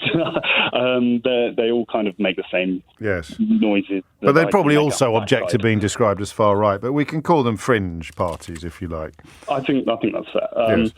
But I think a really good example is with Merkel's last term here, which ended last year, because the AfD, a very traditionally right-wing party, were the third biggest party in the Bundestag. And because we had a coalition between the centralist parties, that then gave them responsibilities just because of the way that the system works here. So they were responsible for the budget and the financial side of things. Right. And then they have to come up with something. They can't just be there making noise. They can't be shouting from the back benches. Heckling. They have to be responsible and take part. And that curtails, that dilutes their rhetoric, their particularly unpleasant rhetoric. 100%. Okay, and then we saw this year, we saw in the election in the last year, that their vote share went down. Because I think a lot of people... Because people saw what happened when they were exposed to light, as it were. I think that's the case, yeah. Okay, I like that. And I'm told in a text I haven't checked, there's only 4 countries in the world that use first past the post these days, which sort of suggests that perhaps we're on a bit of a backwards path. I don't know. But I like that. That's interesting. I think the only other one in Europe that uses it is Belarus as well, isn't it? Don't ask me, mate. It's 32 years since I did my A-level, as I suspect I'm going to have to remind every caller in the course of this hour. John, thank you. And of course, you know, if you were a supporter of a fringe party, however toxic it is to the general good or the natural order, then you would be in favour of this as well, which I think John has dealt with some of the concerns that are historically raised by that fact. Valentine is in Bromley. Valentine, what would you like to say? Hello, James. Hello, Valentine. Yeah, so I've been a sort of politics A-level student once upon a time as well. I'm going to sort of touch upon my my A-level so many years ago. But how many years ago? What am I? I'm 33 now. 15. So when I was like 18. Okay, 15 years ago. What did you get? I got a B. But I didn't do as much revision as I should have. Save it for the judge, mate. You got a B. Honestly, flipping it. Let it go, Valentine, will you? Oh, I'm just getting that out there early so that people know what they're dealing with here. They're dealing with a B grade student who is still making excuses. Carry on, Valentine. Exactly. That's funny. But no, I remember when studying, one of the main reasons why we were sort of like advised, or we learned that first past the post was a preferable system to PR, was we looked at our sort of like European Parliament systems across the pond, and we always thought, oh well, that's how they ended up with Hitler, or that's how they ended up with the Nazis, etc., etc. And for a long time, I was definitely for the notion of first past the post protects us against those types of phenomenon, parties, etc. I mean, now you see what we've got in Italy with the new far-right lady that's just been elected. So first past the post meant to be like a safety sort of... That's how it was taught to us, definitely. Exactly. But in recent times, seeing how like the Brexit Party and UKIP, first they came as sort of like jokes, and you thought, oh, well, we're lucky we've got first past the post. There's no way the UKIP Party or Brexit Party are going to have massive influence. But in effect, what they do is they put massive pressure on the two major parties, and then you've effectively got sort of like Brexit candidates in hiding or in your face, but just parading. So there's no way Cameron would ever have called a referendum if he hadn't been terrified of losing 10 seats to UKIP, which in the great scheme of things, and in a parliament with 600 seats or however many it is, there's no earthly way that freakish outliers should ever have been able to exert that sort of power over an elected government. Exactly. So in effect, the first past the post system for me isn't working. Same with the Labour Party, with Jeremy Corbyn's era. Same thing. You had this massive grassroots movement that took mainstream party politics so far to the left, and you'd normally be thinking, oh, well, that's what we'll get if we had the Communist Party maybe in the PR system. But you're effectively getting that in the main conversation through pressure, indirect pressure. Then fast forward to today, you look at what's going on in the country. For me, I'm centre-right. I am a capitalist ultimately, but even I'm like taken back. I don't understand what's going on. It's like I'm in some like horror flick. Yes. And I'm stuck, and no one will help me. It's insane. We've now got this party. Liz Truss's government administration has been in, like you said, 3 weeks. 14 days of that we were in mourning. She's come in and she's just thrown in this crazy economic policy, which only helps like 1%, maybe 5% of the whole country. The rest of us are going to be left twiddling our thumbs, how we survive, how we pay our rents, how we pay our mortgages. For trickle-down politics. But you can only really, in most constituencies, you can only vote... Well, in many constituencies, you can't vote in any meaningful way, and in most constituencies, you can only vote for A or B with a realistic chance of seeing your candidate return to Parliament. That's just not right, is it? I mean, it is. I mean, the more you describe it, the more we discuss it, the more we think about it, the more those A-level studies come back, and you realise that there is probably a reason why first past the post survives in so few. In fact, the producer has just told me that we've got a full switchboard, but we've got very, very little love for first past the post, which speaks volumes, Valentine. Can I just say? Yeah, of course you can. During the Theresa May election against during the Boris election against I think when he won against Corbyn he obliterated him. So I live in Bromley, massive conservative stronghold, and I could see that Boris Johnson was populist. He was going to be a train wreck. He's never been honest. I just thought there's no way that this man can govern us and anything good's going to come out of him, especially how he conducted himself during the Brexit campaign. Yes. But then I'm faced with an alternative of Corbyn, who equally is a train wreck in the way he's handled anti-Semitism, some of his outlandish policies, economic policies. So I don't know who to vote for. So I go to to my ballot box, my election office, and in the end, I'm faced with, well, I know Boris is going to win, given the exit polls and the projected outcome. I would just vote for someone who I have nothing in common with. I don't agree with anything he's doing. I'll vote for Corbyn just to put a break on Boris, sort of like an anti-Boris vote. Even though I don't agree with Corbyn. I don't want to sound self-indulgent on this, but would I be right in thinking that you're a relatively new arrival with this radio programme? I'm not. I'm because this is pretty much. Well, are you? And you were back then as well. You were in 2019. I was. Right. Because I mean, it's like looking in a mirror. Although I'm not centre right, I'm centre left. But that idea of a rock and a hard place at the last general election, and therefore voting for the bloke who you knew was going to lose, is exactly where I was as well. I like that. Thank you. There's something you forgot to ask me. What? You didn't ask me what grade I got. Oh, what grade? Tell me, you definitely got better than a B. I got an A Valentine, but guess what? What? I didn't do enough revision either. It's 12:30. Amelia Cox is here now with the headlines. 12:34 is the time. Hi, James, says Gus in Colchester. I'm itching to call in on this one more than any other topic.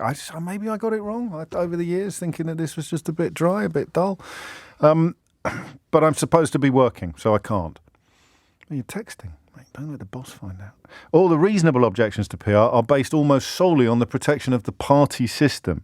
We don't need parties like we used to. We need strong representatives who are free to form alliances on a variety of issues, who are fully accountable to their constituents. The era of pretending they can be the servants of two masters is surely over, says Gus in Colchester, brackets, hard at work, brackets.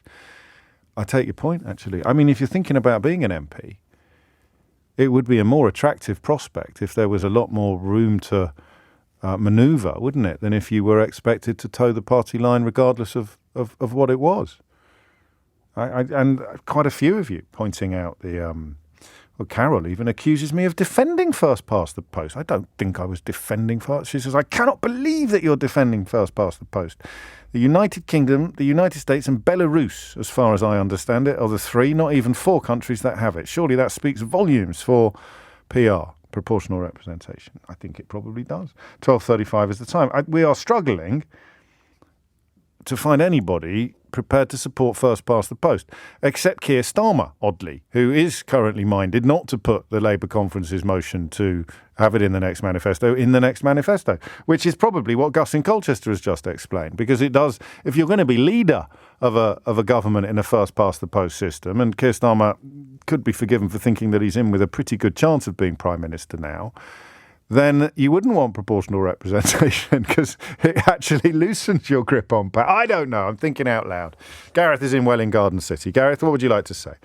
Hi, James. Hello. First time caller, long time listener. Welcome aboard. Thank you. I wanted to bring up the B word, unfortunately. Oh, God, I hate people that do that. Just let it go, Gareth. Let it go. Seriously. You lost. Go over it. Unfortunately. You mentioned earlier about why this seems to be so popular.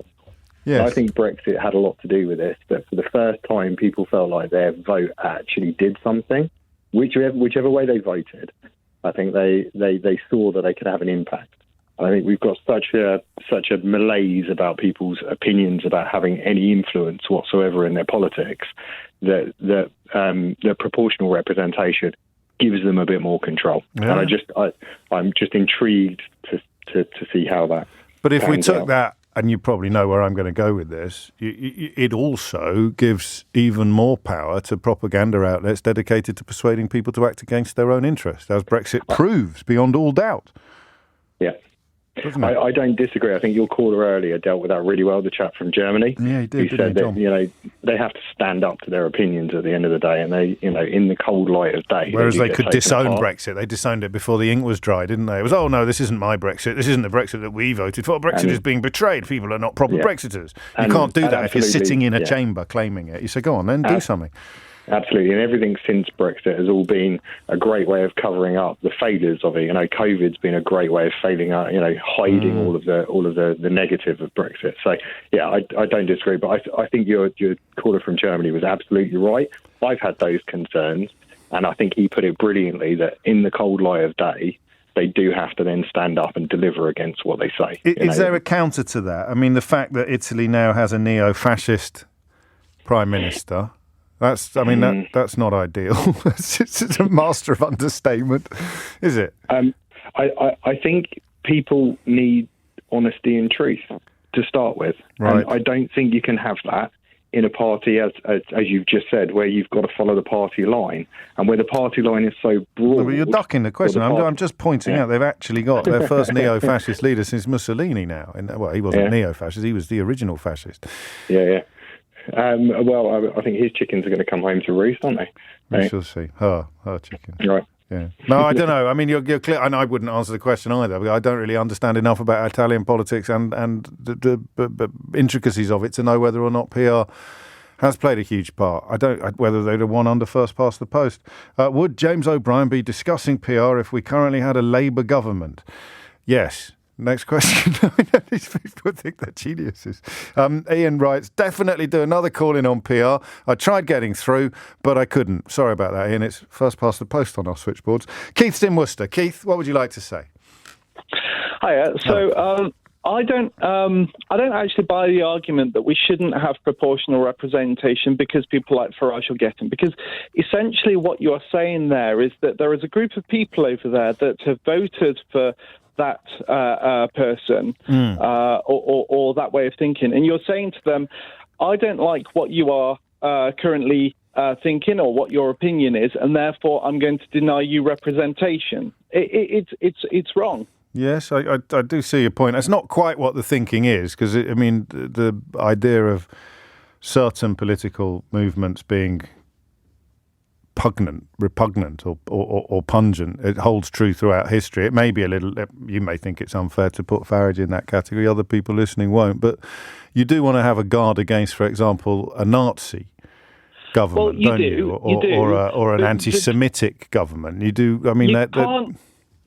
You can't have that guard against these people by denying people their representation. You have to have a guard against that kind of thing by providing people facts that are verified and teaching people how to utilise those facts. So, I agree with you. I do actually agree with you. I've been A-level politics for a long time, both when I did it and when the earlier caller did it as well 17 years later. It was always taught in Britain, and I'm just thinking about how pertinent that probably was at the time, although I didn't realise at the time that first past the post was preferable because it somehow kept fringe extremists out of the parliament, out of the legislature. But it doesn't really stand up to scrutiny, that argument, for partly the reasons you've shared and partly reasons previous callers have shared. Yeah, that's right. What, can I ask you a silly question? Do you mind? Yeah. How old are you, Keith? I'm 37. I have spoken to you before, and I am the youngest Keith that you've spoken to. We've already done this. Could you remind the producer when you ring in so that I don't have to go there? Could you just say this is the youngest Keith? This is the youngest Keith that we've found so far, so that James doesn't ask me again, and then I have to make it look like he's not in control of his own programme. Just give yourself. Give yourself a heads up. Give me a heads up. I love this. You're still the youngest Keith. You've still got the crown of Keith. Thank you very much. No, you're very welcome. I always enjoy talking to you. I should have remembered, actually. 12:41 is the time. Cal's in Liverpool. Cal, what would you like to say? Hi, James. Really good to talk to you. Well, yes, we're here in Liverpool on what's been a pretty exciting development. Are you at conference, Cal? You are at conference. I'm at conference, and I'm representing Best of Britain, the campaign group. Splendid. And we look. I think it's important to put it into perspective. This is a very exciting moment, but the challenge now is to get the Labour leadership to get on board with this as well, and I hope they will. We've been running a campaign called the Can't Wait campaign, and we've approached this from a completely different angle, talking about proportional representation. We've focused on real stories of real people, and we've chosen 5 individuals, somebody who is waiting for an ambulance that is not coming, somebody whose house is burgled and the police won't come because it's not a priority, they're too stretched because of the government's cuts. a doctor who's overworked and considering quitting, somebody, who's had their universal credit card. And most importantly, at the moment, and the story that has resonated the most, is a mother who can't put the heating on because they've had to cook dinner and they aren't even having any dinner themselves. They're only putting food on the table for their children. And how does PR help them? Well, these people have been robbed of a government that we've been voting for a very long time. So you need to just forgive me. You just need to just slow down a tiny bit and spare me the kind of review of the campaign content, because my I shall. Thank you. I don't mean that in a condescending fashion. I just want to be. I want to help you be clearer if I can. So no, hang on, because the people. Wait. People have been denied the government they deserve or that they voted for. You just talk people through the numbers. Talk people through where that statement comes from. Well, I mean, we know that the Conservatives are able to win an election with around about 40% of the vote. And an 80-seat majority with 40% of the vote. Yes. Exactly. And I don't want to get numbers wrong on the phone with you. No, that's fine. Whatever it is, it's not a majority of people. It's very clearly not a majority of people. People know this and they feel it. There have been many economic experiments forced on the people of the United Kingdom by Tory governments that the majority haven't actually consented for. And we're just highlighting actually what those real stories are. This isn't just a vote at conference. It's not some technocratic voting system problem. This has real consequences for people who are suffering. And that is really brought home by the last 12 years, sort of post-austerity politics, and the way that there is no actual mathematical mandate. There is a democratic mandate, and that may sound a little pedantic, but there is no mathematical mandate for an awful lot of incredibly swinging policies. And under PR, even if you'd still had a Conservative Prime Minister, there would have been other hands on the tiller to ensure that the extremities of some of these experiments could not have been reached, could not have been achieved. Well, quite. And I do also think it's important that Labour is cautious about when we're looking at national polls and they're doing really, really well, which is absolutely fantastic. But national polls, because of the voting system we've got, because of first past the post, don't translate into seats. And Better Britain does polling on this, but our polling is seat by seat, and you've got to look at those seats to see exactly what's going on, because a national, the 17-point lead doesn't mean that the election is going to go exactly how everybody wants it.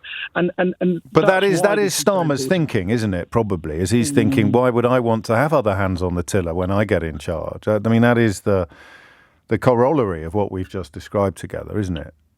I think that too many progressive governments have had their work undone by the right have got into power unfairly too many times, and each time they do, they undo all of the good work that a progressive government has done. And we've got to make sure that and people are voting differently. They're not voting for these Tory governments. So we've got to make sure that this doesn't keep happening because of the people that we know are suffering, the people who are waiting for an ambulance. All of our public services have been. I know. I get that. Don't do the posters again. I know. I understand all the point. No, I mean that though. I don't mean that in a rude way. I just mean I am familiar with all of that. I do them every day on the programme. All the consequences of these policies that people. I mean, I always make the point that people have been persuaded to vote against their own interests. You make the point that a plurality of people have actually voted against or not voted for these things, and yet end up having to live with. Do you want the good news? More good news. After yesterday's vote, I would say from my inbox and my switchboard that this enjoys not only a level of support but also a level of engagement that I find both very surprising and very rare. So I think this year's been a turning point on that as well. Actually, yeah. Why? I think so. Well, I think last year this issue was at Labour conference last year, and it didn't go through. Although actually most of the member delegates did put it through. It was unions who've now shifted their position, and I think too many people can see the ill effects of the voting system and this government. And probably the hand of baton of power from Boris Johnson to Liz Truss with the votes only of a majority of Conservative Party members, not even a majority of Conservative MPs at the outset of the conversation, or enough to be in front of the other candidates at the outset of that battle, will probably have hardened that thought, the idea that we need to have a more representative democracy. And who can possibly be against that? Well, at the moment, I can't find anybody, except, of course, the people whose power would be diluted, either actual power or potential power. Why on earth would you want other people on the bridge if you're the admiral of the fleet? And the current system allows you to be the admiral of the fleet without any other people on the bridge. For the crew, they might like some other people on the bridge, but I'm the admiral. It's 12:47. 12:51 is the time. Terrible advice I was given earlier. I think it was Carol claiming there are only 3 countries that have got first past the post. There's loads, actually, of legislatures that are elected exclusively by either first past the post or SMP, which is one of the ones I can't remember. So Keith was having a chuckle earlier because someone texted in to say, God, James can't really expect us to believe that he hasn't swatted up on PR just before coming on the programme this morning and then pretending not to know what he's talking about, which had Keith chuckling away because he knows the truth. And I really have not swatted up on PR before coming on the programme today. So unless I can be 100% clear what SMP, I can't remember what SMP stands for, first past the post or single... Oh, it's so difficult to do this stuff. But there are almost certainly a lot more electoral systems than adopting first past the post in some way, shape or form than 4, which I suggested earlier, in which in reading out a text, in which other texts have suggested even that may have been so generous. So some other ones that you have... Antigua and Barbuda, Azerbaijan, the Bahamas, Bangladesh, Barbados, Belarus, Belize, Bhutan, Botswana, and you can tell I'm doing it in alphabetical order, and there are so many Bs there, you get an idea simply by a process of scientific extrapolation how many others there will be on that list. I can't read all of them. So let's start from the other end as well, and then you can work out roughly how many there would be in the middle. Zambia, Yemen, United States, United Kingdom, Uganda, Trinidad and Tobago, Tonga, Solomon Islands, Sierra Leone, Samoa, St. Vincent and the Grenadines, St. Lucia, St. Kitts and Nevis, Qatar. Yeah, you get the picture. Mary's in Dartmouth. Mary, what do you reckon? Hi, James. Hello, I'm a bit nervous. It's my first time. It's only me. A lot of other people as well. My husband and I joined the Liberals, as they were then, back in 1971, mainly because of their stance on proportional representation and the STV version.